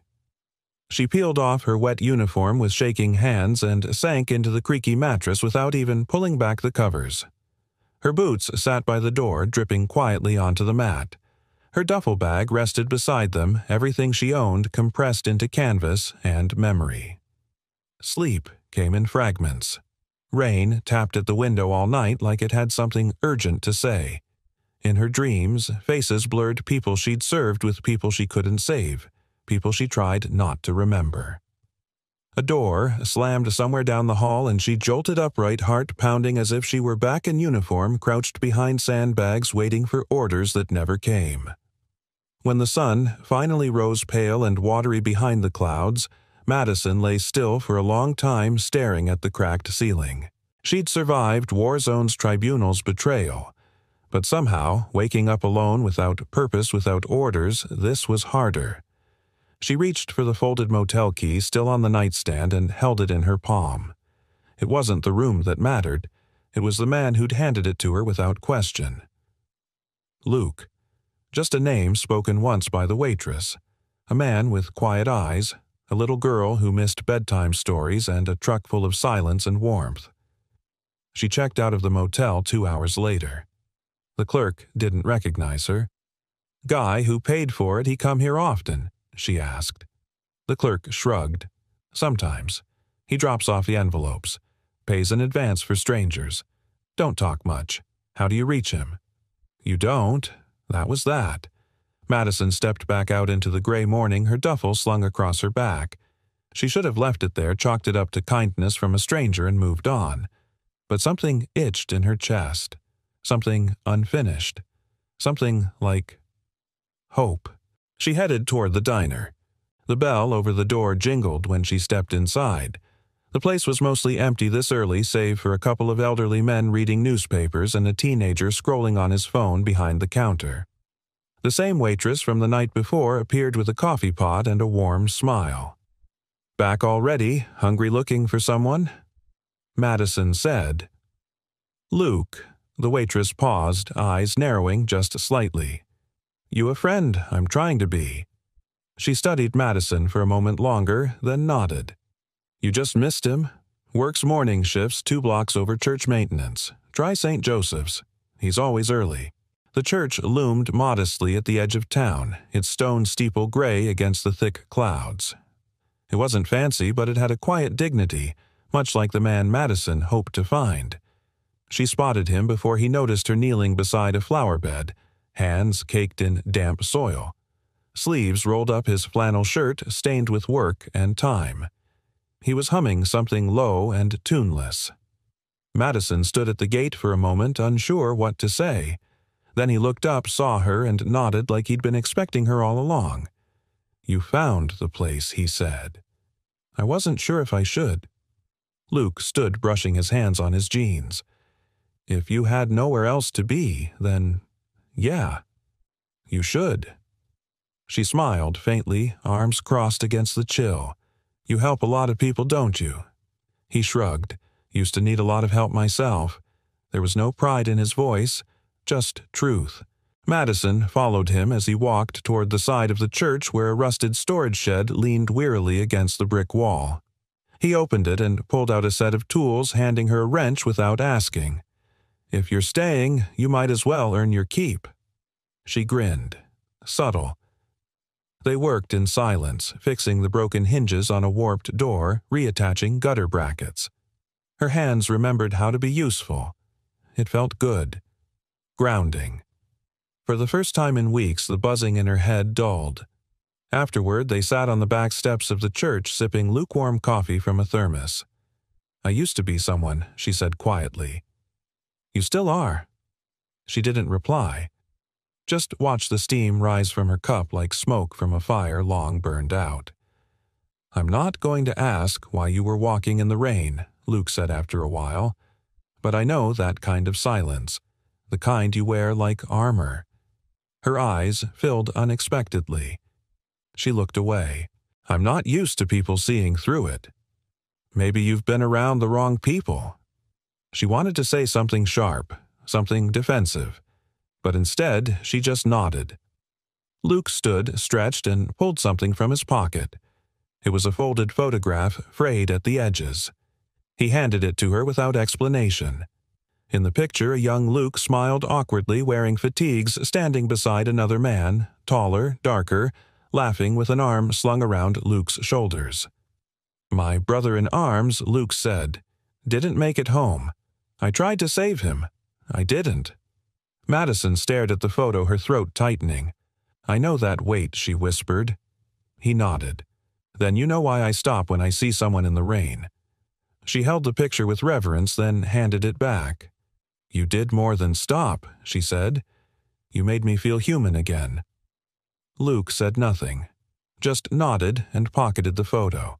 As Madison walked away, the wind picked up, carrying the scent of damp leaves and earth. She didn't know where she was going yet, but for the first time in weeks, she wasn't afraid to find out. In her pocket, the motel key still rested like a promise. And behind her, Luke returned to the flowers, humming again, planting seeds he might never see bloom, but planting them anyway. The envelope was thick, stamped, sealed, and oddly formal, even by military standards. Madison found it wedged between junk mail and a pamphlet about veteran health services when she checked the small rusted mailbox at the transitional housing facility. She had only given out the address once to complete the paperwork for her upcoming administrative hearing. She tore the envelope open with her thumb, bracing herself for more bureaucracy, another form to complete another question, to defend another delay in the decision that would determine whether she received full veteran benefits or nothing at all. But the moment she read the first line, her breath caught. Supplemental testimony submitted. In support of subject Madison Greer, Lieutenant, retired. She blinked hard, reading the name again. Then again. It was real. Her fingers tightened around the paper as she scanned further. The language was formal government speak, dry and deliberate, but the content hit her like a sudden gust of wind. A man named Luke Harrison had submitted a first-hand account detailing a firefight in Fallujah, 2009. He had not been present during Madison's recent case, but his testimony tied to a separate but related incident years ago validated the pattern she had reported: repeated negligence of protocol by a high-ranking officer who now stood at the center of her tribunal. Luke's statement was calm, clear, and detailed, and deeply personal. "I don't know Lieutenant Greer beyond a brief meeting," he wrote, "but I've seen this before. I've carried the guilt of silence. If she has the courage to speak, then the least I can do is tell what I know." Madison sank onto the edge of her bed, hands trembling. The room felt suddenly too small, the air too sharp. She hadn't asked him. She hadn't even told him her full name. But he'd remembered. Somehow, in that short ride in that cold diner booth, he'd seen enough to believe her. Enough to risk being pulled into a system he had long since walked away from. And he'd done it anyway. The next day, Madison stood before the panel. 3 high-backed chairs, a long table, files and laptops, cold faces with warm words that didn't mean much. They asked her the same questions again. She gave the same answers. But this time, she wasn't alone. They acknowledged the supplemental testimony. Not just acknowledged it, changed the tone in the room. The woman in the center, a colonel with tired eyes and a no-nonsense tone, flipped through Luke's statement twice. Her voice softened. "You have someone speaking for you, Lieutenant? That doesn't happen often." Madison sat a little straighter. When it was over, they told her they would reach a decision within 2 weeks. She nodded, saluted, and walked out into the sunlight. The sky was finally clear. She didn't go back to her room, didn't feel like hiding between 4 cinder-block walls. Her feet led her down familiar sidewalks past brick buildings and faded flags until she found herself at the little diner again. The bell jingled when she walked in. The same waitress looked up from pouring coffee. "He's not here right now, honey," I know Madison replied. "I just needed to sit somewhere warm." The waitress gave her a look something between understanding and permission, then slid a coffee across the counter. "It's on the house." Madison sipped it slowly, letting the steam rise into her face.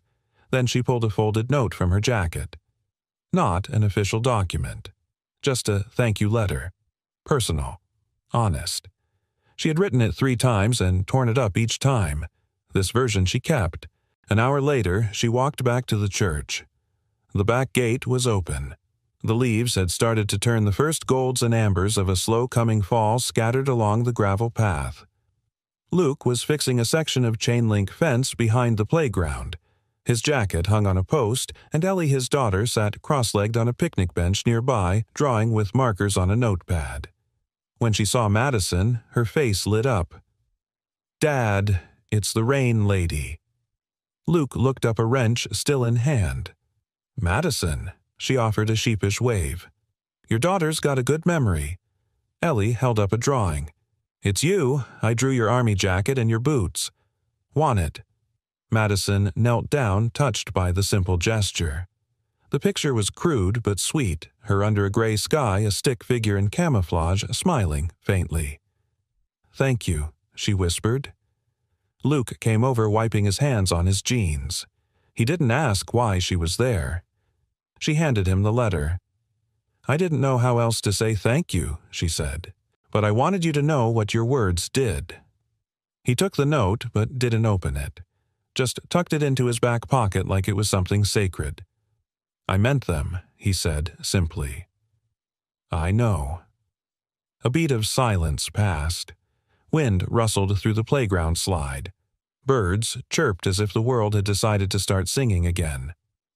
"I didn't think anyone would stand up for me," Madison admitted. "Not after all this time. Not someone who didn't even know me." "I didn't need to know." "You," Luke said.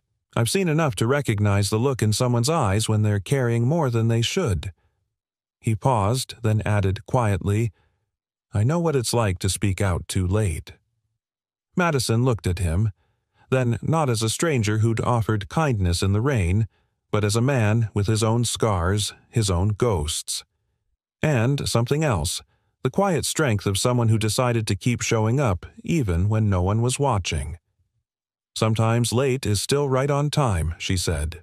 Ellie ran up and took her hand. "Want to stay for dinner?" Luke hesitated. "Only if you're not in a hurry." Madison smiled. For the first time in a long time, she wasn't.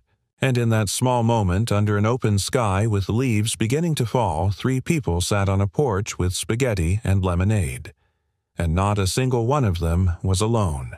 There were certain silences. Madison had grown used to those heavy leaden ones that settled between soldiers who'd seen too much. The kind that didn't require words because everyone already understood. But the silence between her and Luke was different. It wasn't heavy, it wasn't cold, it was steady, like the quiet hum of an engine that never failed to start. Like safety. That night after dinner, as Ellie curled up on the couch in her pajamas watching an old cartoon on low volume, Madison and Luke stood in the kitchen side by side rinsing dishes. The simplicity of it felt almost sacred. 2 adults sharing space, not in a rush to fill it with small talk or retreat into solitude. "You always cook that much spaghetti?" Madison asked, nudging him with her elbow. Luke half smiled. Occupational hazard. Grew up in a big family. Cooking less than 5 servings feels unnatural. She looked at him. Then really looked at him, not just the tired eyes or the faint scar near his temple, but the quiet lines of someone who'd lived hard and chose to keep loving anyway. "Were they all like you?" she asked. He paused for a beat, drying his hands. "Some better, some worse. I was the one who left and didn't come back until too much had changed." There was no bitterness in his voice, just fact, just history. Madison leaned against the counter. "You ever talk about what happened over there?" Luke shook his head. "Not unless it helps somebody else." She understood that, understood it too well. He reached into a drawer and pulled out a folded paper yellowed at the corners. Carefully he opened it and laid it on the table. It was a photo, Luke and another soldier, arms slung around each other, laughing in desert sun. "That's Mason," he said quietly. "He didn't make it home. Got hit in an IED blast while we were transporting wounded." Madison sat slowly, her breath catching. She'd seen so many of these pictures, smiling faces, frozen in time, men and women who wouldn't get a second chapter. "I was the one driving," Luke said. "We were supposed to rotate, but I told him to rest. I thought—" He stopped the words, cracking mid-sentence. "You thought you were protecting him," Madison finished gently. He nodded. "Instead, I gave him the front seat." Silence again, but not empty. Charged. Deep. "I carry a list in my head," Madison said after a moment. "Names, faces, birthdays. Things I should have done differently." Luke looked up. "You too, doesn't everyone?" He shrugged. "Some people bury it. Some drink it away. I fix fences and feed people I'll never see again." Madison reached for the photo, traced the corner. "Do you ever feel like you're making up for something you can't fix?" Luke met her gaze. Every day. And just like that, something inside her shifted. Not broken, not cracked, but opened. A door long sealed shut. The next morning, Madison visited the Community Resource Center, where she'd once attended a job readiness seminar she barely remembered. This time, she wasn't just passing through.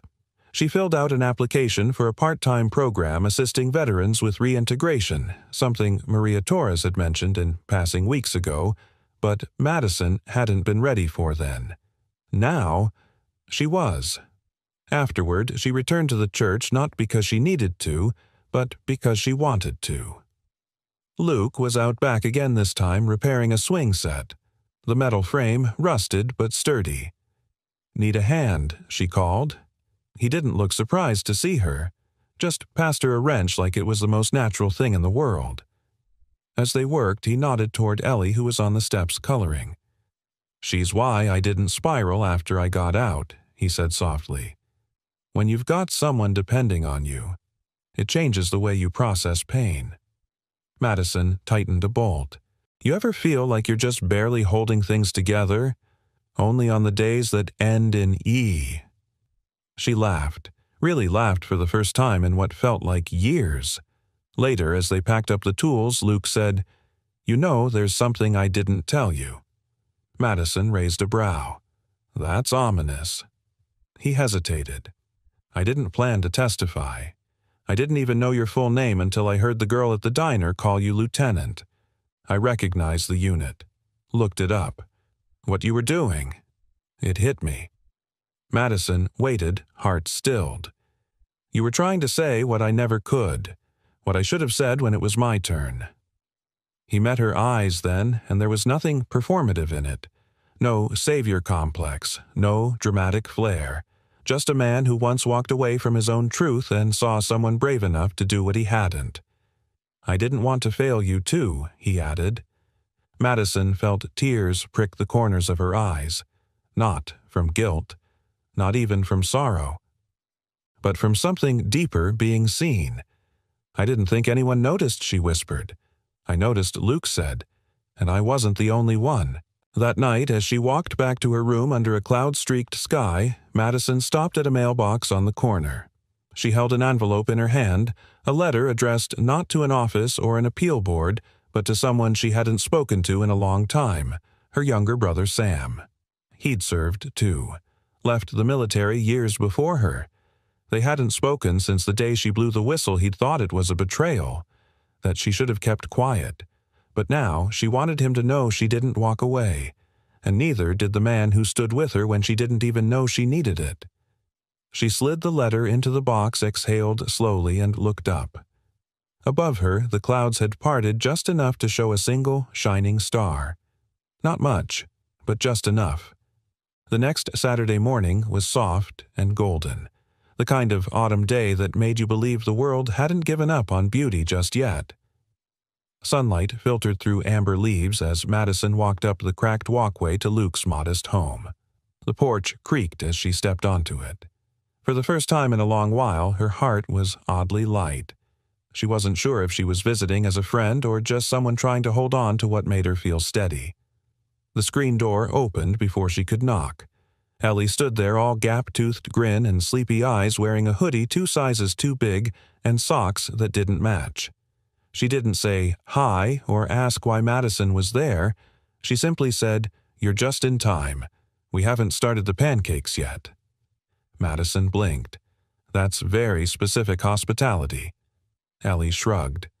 "Dad always says people come back when they feel safe." Luke appeared behind her, wiping his hands on a towel, his hair still wet from the shower. "She's not wrong," he said, smiling. It was the first time Madison had seen him relaxed, unburdened by a wrench or a story. Just a man in his home on a Saturday flipping pancakes for a kid who still believed mornings were worth getting excited about. "You sure I'm not intruding?" Madison asked, hesitating on the step. Luke opened the door wider. "You sure you don't want blueberries in your pancakes?" That was his answer, and it was enough. They sat at the small table by the window, the kitchen warm with the smell of butter and cinnamon. Ellie chattered as she drew on the back of a grocery list narrating a fantasy story about a brave lady soldier who built a secret treehouse for kids who had bad dreams. Madison listened with one elbow propped on the table, a smirk tugging at her lips. "She sounds like she has good taste in camouflage," she said. Ellie looked up. "You think so? I think she's kind of lonely. But she's good at pretending she isn't." Madison went still. Luke across the table didn't say a word, just glanced at his daughter, then at Madison. Children never needed to be taught how to see truth. They came with that gift. "I used to pretend a lot," Madison said, her voice low. "Still do sometimes." Ellie, unconcerned, returned to her drawing. Pretending is okay as long as someone notices you're doing it. The words landed like a stone in Madison's chest softly and all at once. She looked at Luke. He didn't say anything, he didn't have to. Later, Ellie tugged Madison outside to the small backyard, which was more weeds than grass, but charming in its own unruly way. A half-built treehouse stood off-center near the back fence, its wooden frame still raw and unfinished. "We started this last year," Ellie said, pointing up. "But Dad got too busy. He said one day we'll finish it when life slows down." Madison squinted up at the structure.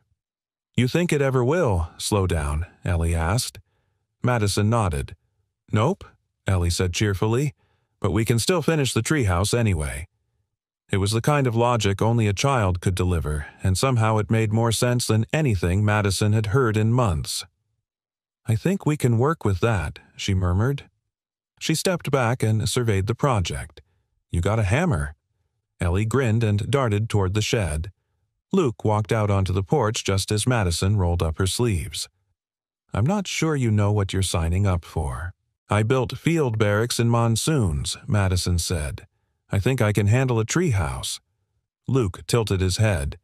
"You're sure this isn't a tactical excuse to spend your Saturday with us, maybe? But at least I brought my own boots." They worked all afternoon, taking turns sawing, drilling balancing beams, while Ellie offered detailed architectural advice from the ground.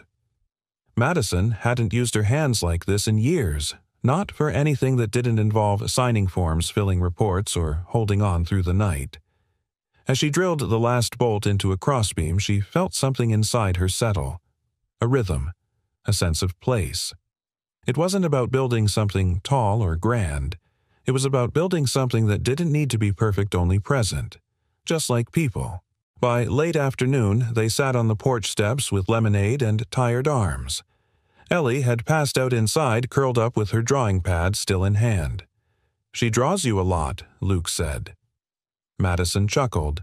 "I noticed. She told me last week that you reminded her of a hawk. A serious, strong kind of quiet, but always watching." Madison laughed softly.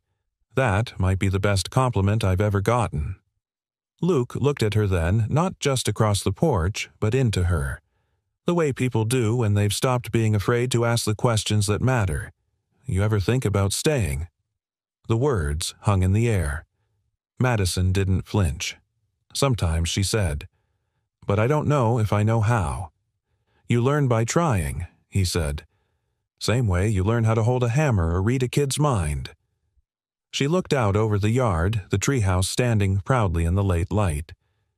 "Maybe it's not about staying," she said slowly. "Maybe it's about choosing where to return to." Luke nodded. "That's a good place to start." As the sun dipped below the trees and evening stretched out over the quiet neighborhood, Madison felt a peace she hadn't trusted in years. Not because everything was perfect. Not because her past was erased or her future guaranteed. But because, for once, someone had noticed she was pretending, and simply chose to stay. Not to fix her, just to build something beside her, even if it started with a crooked treehouse and blueberry pancakes. By the time Madison stepped into the low-slung brick building labeled Veteran Resource and Renewal Center, the scent of brewed coffee and dry paper filled the air. It wasn't warm in the cozy sense more institutional, lined with posters about PTSD workshops and nutrition, but it was familiar. Predictable. Safe. She stood just inside the doorway, watching a group of 5 men and women gathered around a long table listening intently to a petite woman in her 50s with short silver-streaked hair and a clipboard. She was mid-sentence, but paused when she noticed Madison. "You must be Lieutenant Greer," the woman said with a nod of recognition. "Maria Torres." Maria walked over her presence, calm but commanding, the kind of person who didn't need volume to be heard. Her handshake was firm and her eyes, clear, intelligent, missed nothing. "We've been following your hearing," Maria said without preamble. "I've read your reports. What you did was brave." Madison offered a polite smile. "Some people would say it was reckless."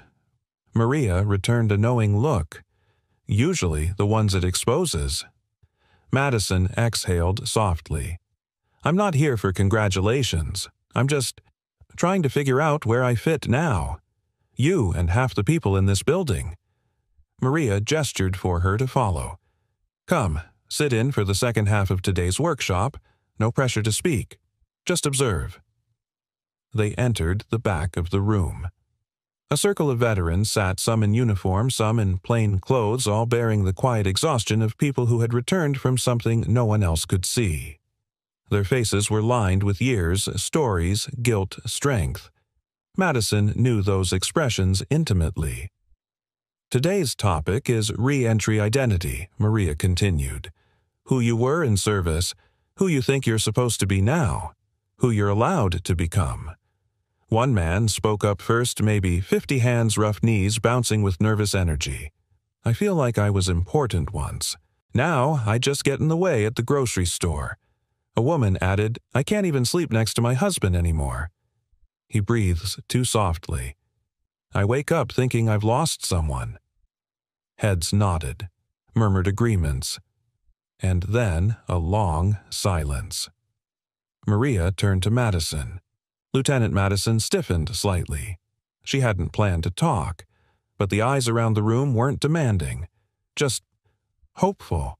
She cleared her throat. I used to know exactly who I was. And then one day I said something that changed everything. I stood up for what I believed in, and lost my career, most of my friends, and a sense of belonging. Some days I wonder if it was worth it. No one interrupted. Madison continued. But a stranger stopped in the rain one night. He didn't know me, didn't ask what I'd done. He just saw I was tired and wet and alone, and for the first time in months I didn't feel invisible.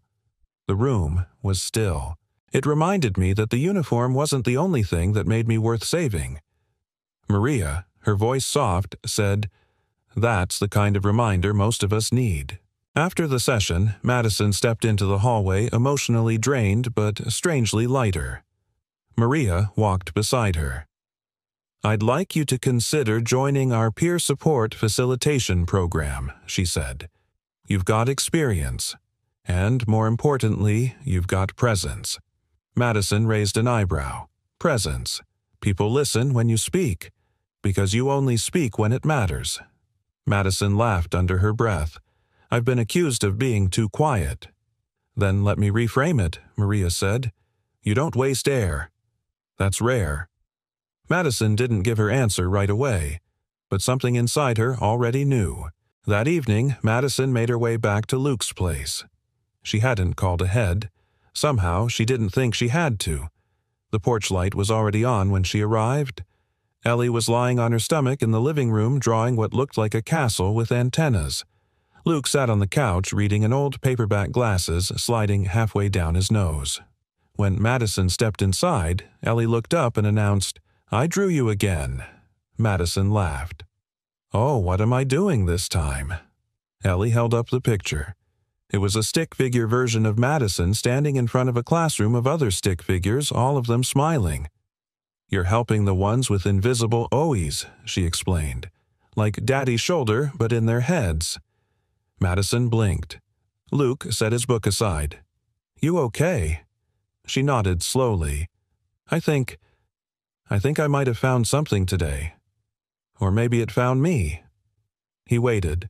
I was in a room full of people carrying things no one else could see, and they weren't pretending they were fine. I didn't either, and it felt honest. Luke's voice was steady. That's more rare than you think. She walked over to the couch, sat beside him. Maria thinks I could help. Not with answers, just by being there. Holding space. Luke smiled. Funny. That's how I see what I do every day. I don't fix the fence so people stop falling down. I fix it so they know someone still cares if they fall. Madison looked at him. You think I can do that too. I think you've already started. Much later that night, as Luke tucked Ellie into bed, she whispered something that made him pause. Daddy. Yeah. When people help, does that make them family? He smiled and brushed her hair back. Sometimes, yeah. The best kind. The kind you choose. Ellie yawned. Then I think Madison's family. Luke didn't answer right away. Just kissed her forehead and turned off the lamp. In the hallway, Madison waited, eyes misty. She'd heard it. Didn't mean to eavesdrop, she said softly. I'm glad you did. They stood there in the half-light, something unsaid lingering between them. Not romantic, not quite, at least not yet, but real, rooted, growing. Because sometimes when the rain doesn't choose sides, neither do the people who reach out their hands. And Madison was starting to believe. Maybe she'd been chosen too. The sky darkened faster than usual that Wednesday, as if the clouds themselves were remembering something heavy. By late afternoon, the wind had picked up, whistling through the gutters like a warning. Madison stared out the window of the community center, watching leaves swirl across the parking lot. She was supposed to lead her first peer support session that evening. Maria had told her she was ready. The veterans trusted her. She'd earned this moment, but she couldn't shake the heaviness in her chest. Something was wrong. An hour later at Luke's house, the phone buzzed repeatedly on the counter. Luke silenced it with a sigh. He was standing over the stove stirring a pot of soup with one hand, rubbing his temples with the other. Ellie lay on the couch, pale and groggy cheeks flushed with fever. He'd already called off his shift at the church and the part-time night job he'd recently picked up to cover repairs on the truck. He couldn't afford to miss it, but Ellie came first. Always had. He placed a damp cloth across her forehead. Her eyes fluttered open. "Are you staying?" she mumbled. "Of course I'm staying," he whispered, brushing her hair back. "I'm right here." She nodded sleepily, her little hand curling around his finger. At the same moment, Madison pulled into the driveway with 2 paper bags balanced in her arms. She had picked up groceries after her orientation milk tea children's medicine and Luke's favorite instant coffee. She hadn't planned to stay, but something told her he might need backup. The door creaked open before she could knock. Luke looked exhausted, his flannel sleeves rolled up the worry plane in the lines around his eyes. She, "Okay?" Madison asked, gently stepping in. "She's burning up," he said. "I've been giving her fluids, but her breathing's shallow. If it doesn't break by morning, we'll need to go in." Madison set the bags down and knelt beside Ellie, touching the girl's clammy skin. "Let me help," she said softly. "You look like you haven't slept since last year." Luke didn't argue. He just sat heavily at the kitchen table, eyes distant, hand pressed to the back of his neck like he was holding himself together by instinct alone. As the rain began to lash against the windows, Madison made tea and brought him a cup. He stared into it like it held some kind of answer. "She's all I've got," he said finally, voice rough. "I know," Madison said. "No, I mean she's all I've got. There's no backup plan. No family to call. No one to take her if something happens to me. If I fall apart, you won't." He looked at her hollow and bare. "I can't afford to." Madison sat across from him, steady and firm. "Then let me be the part you lean on." His jaw tightened. "You shouldn't have to." "Maybe not," she said. "But you stopped for me in the rain. You didn't have to then, either." Silence. Then almost too softly to hear, he murmured, "I'm scared." Madison reached across the table, her hand closing over his. "You don't have to be. Not alone." The night deepened. Thunder rolled low across the hills.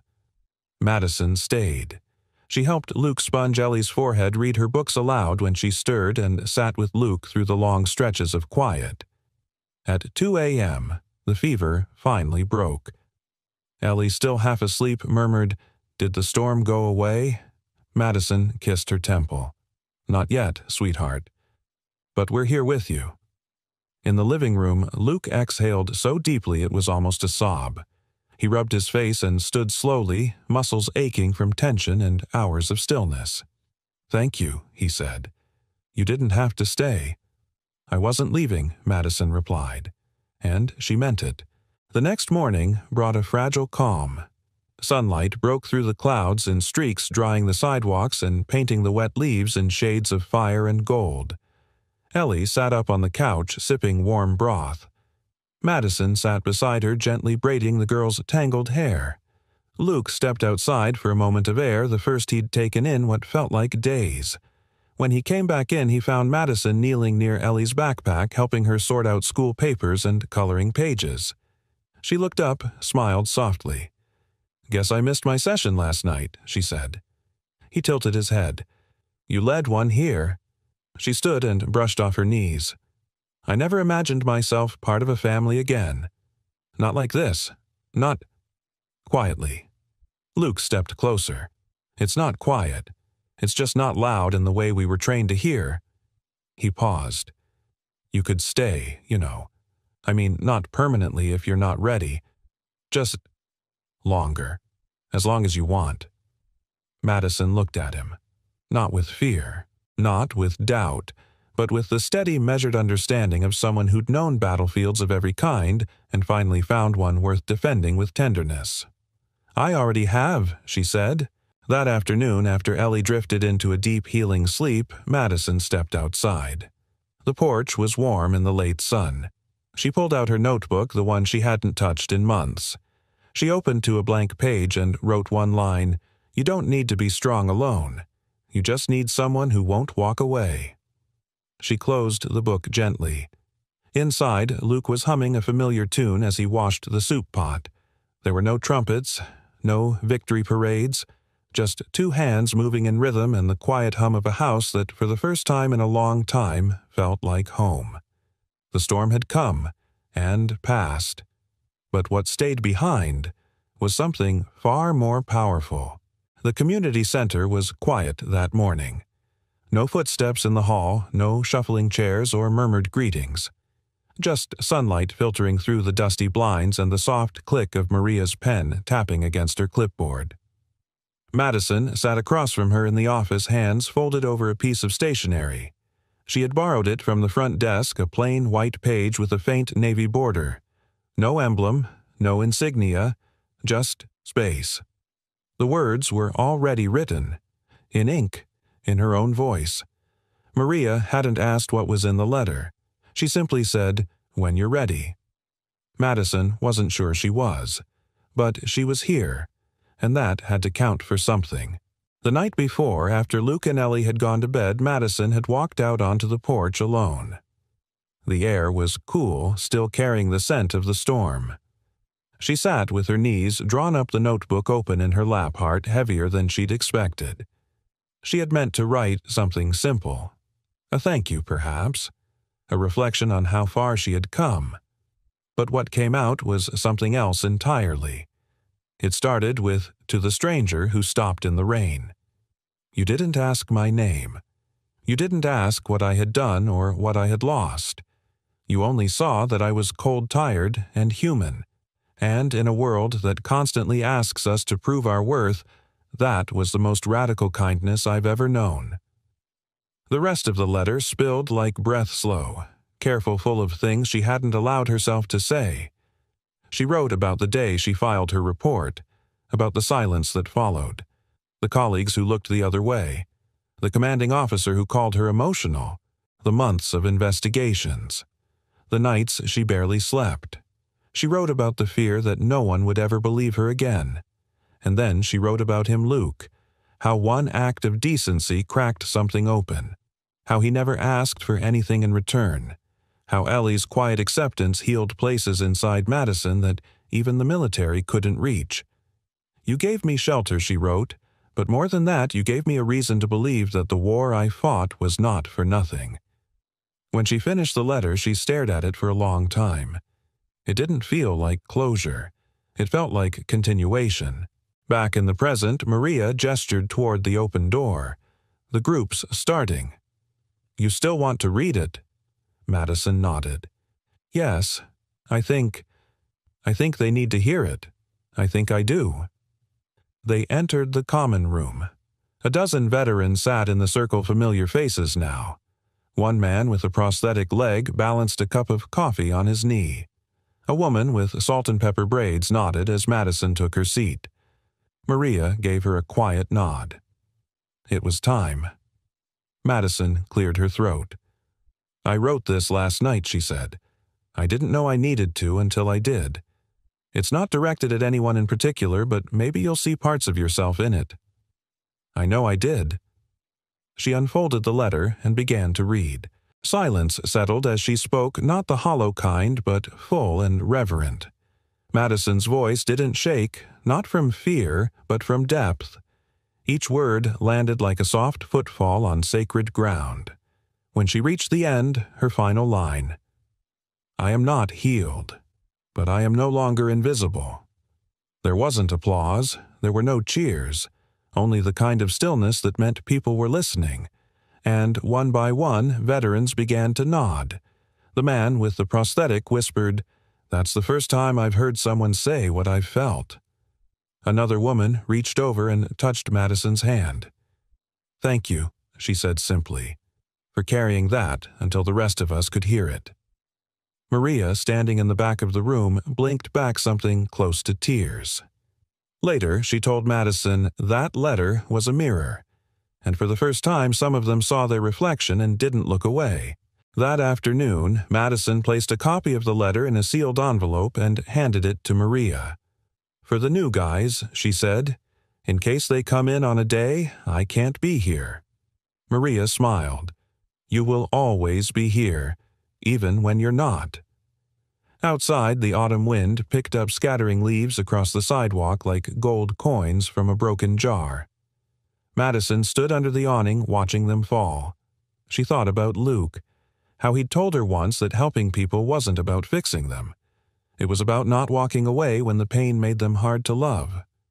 She understood that now, because someone had stayed, and now so would she. That evening, Luke was back at the church repairing a leaky pipe when Madison arrived. She didn't say anything at first, just sat on the steps watching the golden light filter through the stained glass. He joined her after a while, wiping his hands on a rag, the familiar warmth of his presence settling beside her. She pulled the original letter from her bag and handed it to him. He unfolded it slowly, reading in silence. When he finished, he didn't say anything for a long time. Then, quietly, "You didn't have to say any of this. I know," she replied, "but I wanted you to know how far one good man's choice can go." Luke looked at her. Really looked.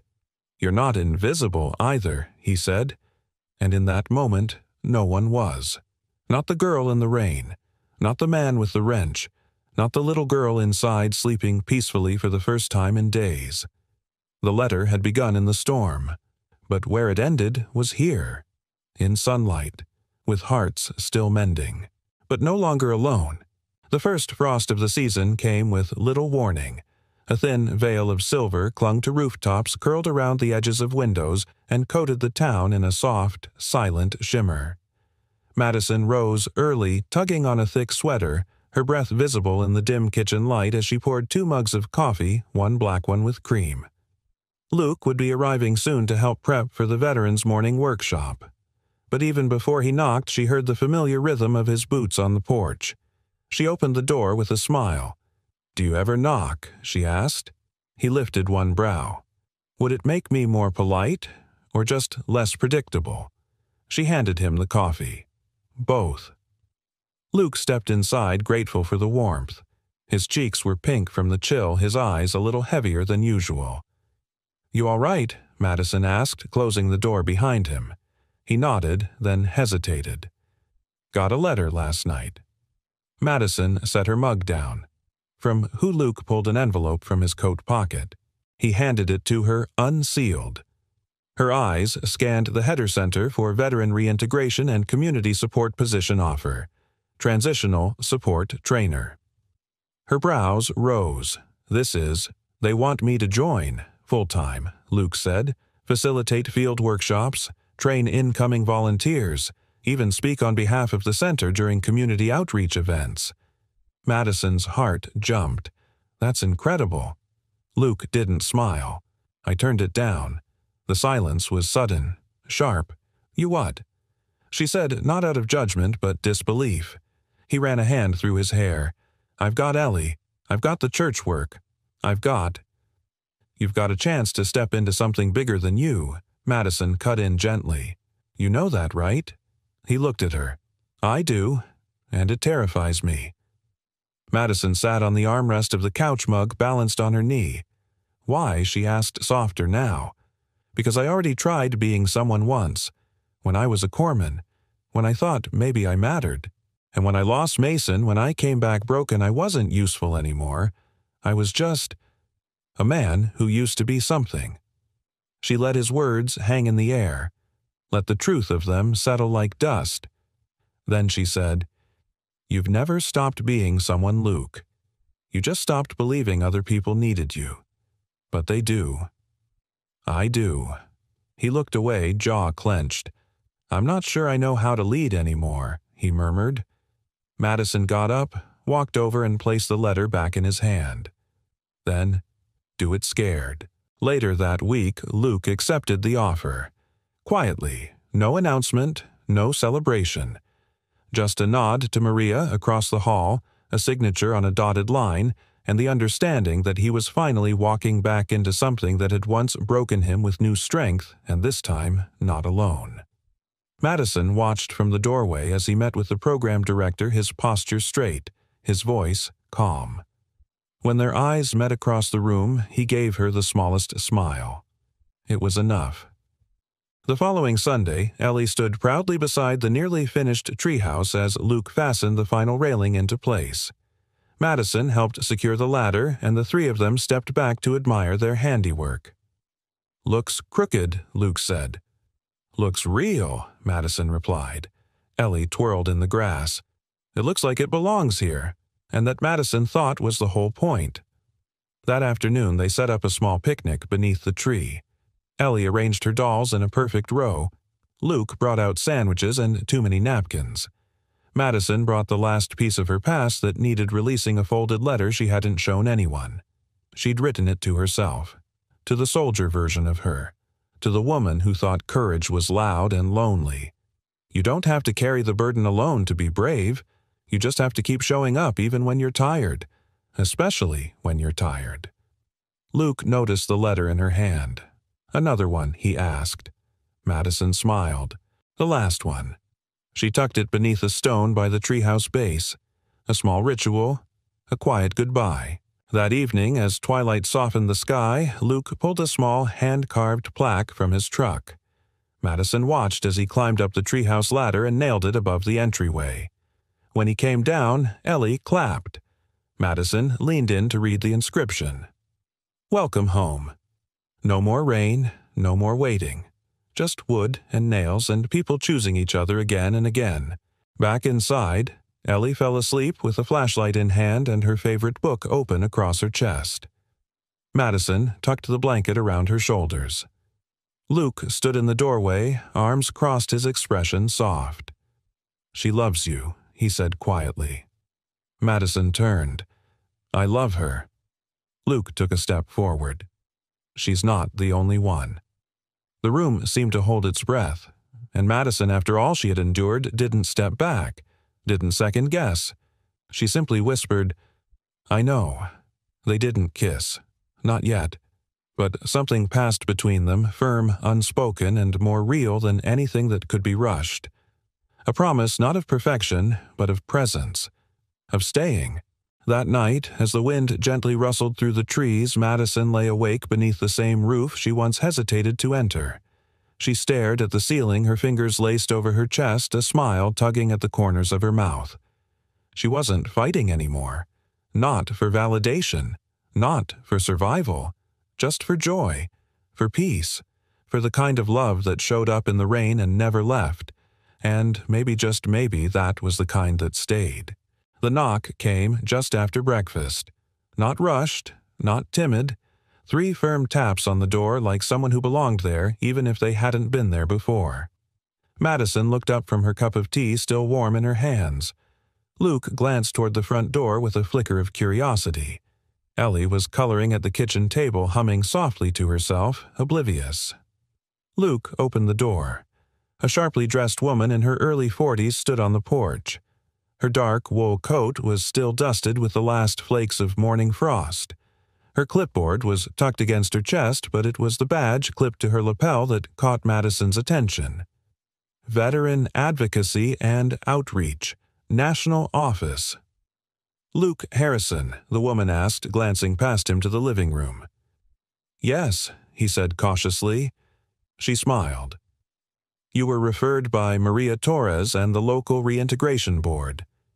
May I come in?" Madison stood up instinctively. Luke stepped aside, motioning for her to enter. "I'm Joanna Fields," the woman said, her voice crisp but not unkind. "I'm part of the national initiative focused on expanding local veteran programs, particularly ones led by former service members like yourself." Luke nodded once, still unsure where this was headed. "You came across our radar after submitting your testimony for Lieutenant Madison Greer," she continued, now turning toward Madison. "And then again, when you accepted a support training role. We've been reviewing your background." Madison stepped closer, protective. "Reviewing why?" Joanna smiled, unshaken. "Because we believe stories like yours, both of yours, can do more than help individuals. They can inspire reform, community action, even national dialogue." Luke's brow furrowed. "I'm not a speaker. I'm not a poster child." Joanna nodded. "That's exactly why we need you. Because you're real. Because you stopped when others didn't. Because you carry the story people need to hear." She pulled a sealed folder from her satchel and handed it to Luke. "There's a summit in Washington next month, focused on rehumanizing the reintegration process. We'd like you to join the panel.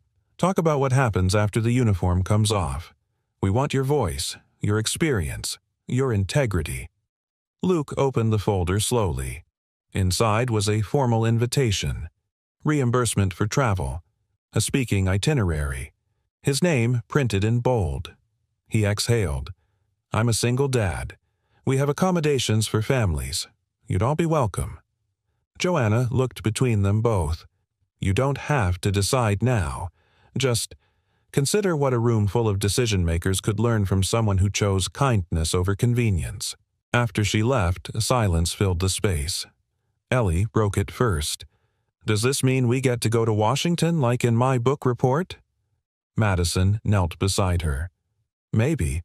It's a big deal." Ellie grinned. "I could draw a map for us." Luke sat heavily on the arm of the couch, invitation still open in his hands. "I didn't ask for any of this." Madison sat beside him. "Neither did I. But that didn't stop it from finding you." He looked at her. "You think I should do it?" She hesitated, not because she doubted his ability, but because she knew what he was really asking. Could he speak about what he'd buried? Could he stand in a room full of strangers and open the door to wounds long covered? "You don't owe the world your story," she said gently.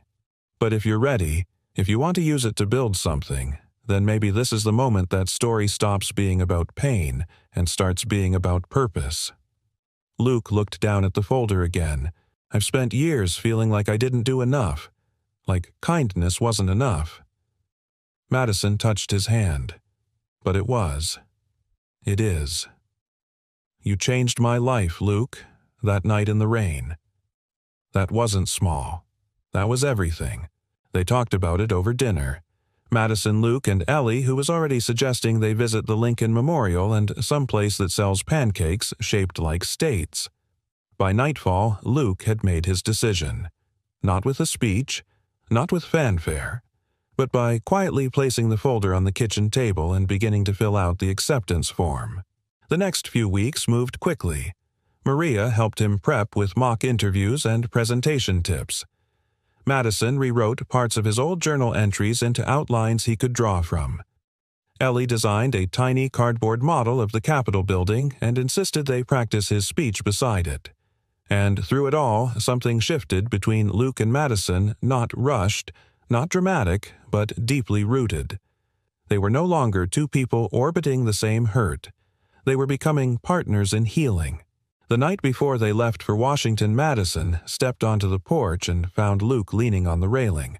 His arms folded, his eyes searching the stars. "Can I tell you something?" he said.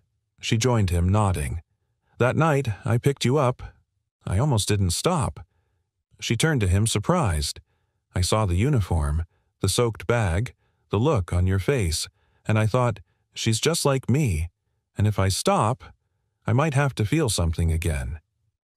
Madison waited, heart quiet. "But I stopped, and I felt everything. And it was worth it." She reached for his hand. "I'm glad you did." They stood like that a long time, the night wrapped around them. Two people who had no intention of becoming heroes but had chosen decency when it mattered most. And now they were about to walk into a room that could echo that choice far beyond a rainy night on a lonely road. Because sometimes the knock that changes everything isn't the one on your door. It's the one you answered without expecting anything in return.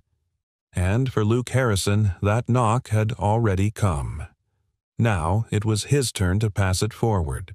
The stage lights were softer than Madison expected, more like a morning sun filtering through church windows than the sharp glare of a spotlight. Still, the large conference room hummed with quiet energy. Rows of listeners, veterans, counselors, lawmakers, students sat forward in their seats, eyes fixed on the man standing at the podium. Luke Harrison stood, steady hands resting lightly on the edges of the lectern. He wasn't wearing a suit, just a simple button-down shirt, the sleeves rolled to his elbows, his boots scuffed but clean. He looked like what he was, a man who'd been through it and didn't need polish to prove he mattered. Madison sat near the front, Ellie on her lap, the child unusually still. She gripped her father's dog tags in one hand, twirling them absent-mindedly as if they were a talisman. Luke cleared his throat. The microphone caught even the smallest shift in his breath. Then he began. "I never imagined I'd be here," he said. "I'm not a general, not a politician, not a decorated hero. I'm just a single dad from a small town who once forgot he had something to offer." A hush settled across the room. There was a time I thought my story ended with regret. I thought the best thing I could do for the world was stay quiet, stay small, stay out of the way. I was wrong. He paused, glancing at Madison.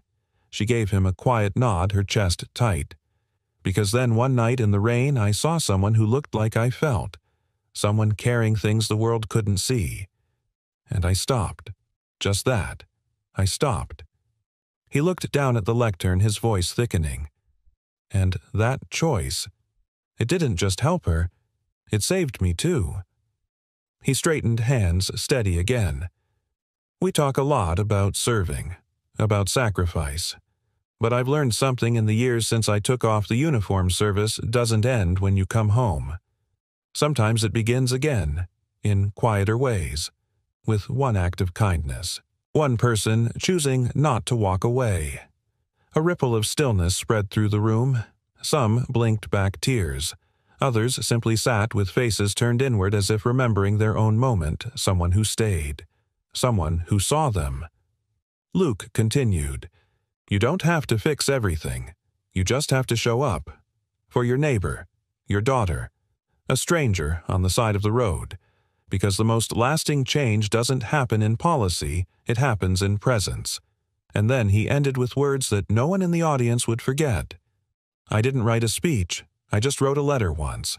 And that letter came back to me not on paper but in the way someone chose to stay in my life. And in that staying, I found my place again." The standing ovation was slow to rise, but it rose. Not out of politeness, out of truth. Madison stood, tears in her eyes, Ellie clapping fiercely beside her. When Luke stepped off the stage, Madison met him halfway. She said nothing at first, only reached up and pulled him into a hug. A full, grounding, steady hug. "You did it," she whispered. He pulled back just enough to rest his forehead against hers. "No," he said. "We did." Later that evening, back in the small hotel room, Ellie fell asleep clutching her favorite stuffed animal and wearing a lanyard with her VIP youth guest badge proudly displayed.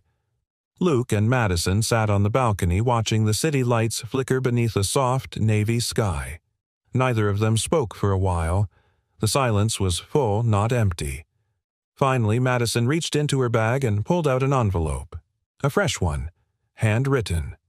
Luke looked at it surprised. Another letter. She smiled. The last one. "This time, I'm sending it." "To who?" She turned the envelope so he could read the name.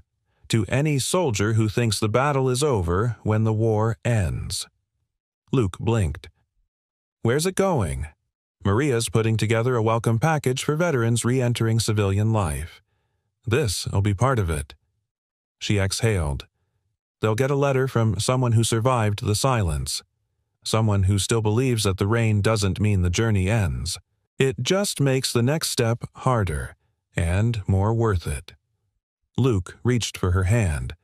Their fingers twined together like it had always been meant that way. "I'm proud of you," he said. "I'm proud of us," she replied. Back home a week later, the treehouse stood taller somehow, even though no one had touched it since they left. Maybe it was the new coat of paint Ellie had begged for. Or maybe, just maybe, it stood taller because of what had been built around it. Trust, second chances, and a kind of love that wasn't rushed but earned. Madison walked into the backyard alone that afternoon and tucked another folded note beneath the plaque Luke had carved. It wasn't signed. It didn't have to be. "Dear, whoever you are, I hope someone stops for you. I hope someone holds the door, brings the coffee, keeps the light on. Because you matter, even when the world forgets. And when the rain comes, and it will, I hope you remember this. The people who stay, the ones who see you, they are the miracle." The rain had come, but it was no longer where her story ended. It was where it began. We'd love to hear from you. Where are you watching from? And what part of this story resonated most with you? If this story touched your heart, please consider subscribing so you won't miss the next one. We share stories that inspire, heal, and remind us of the quiet strength in everyday kindness. Thank you so much for watching. Until next time, take care and keep believing in the goodness of people.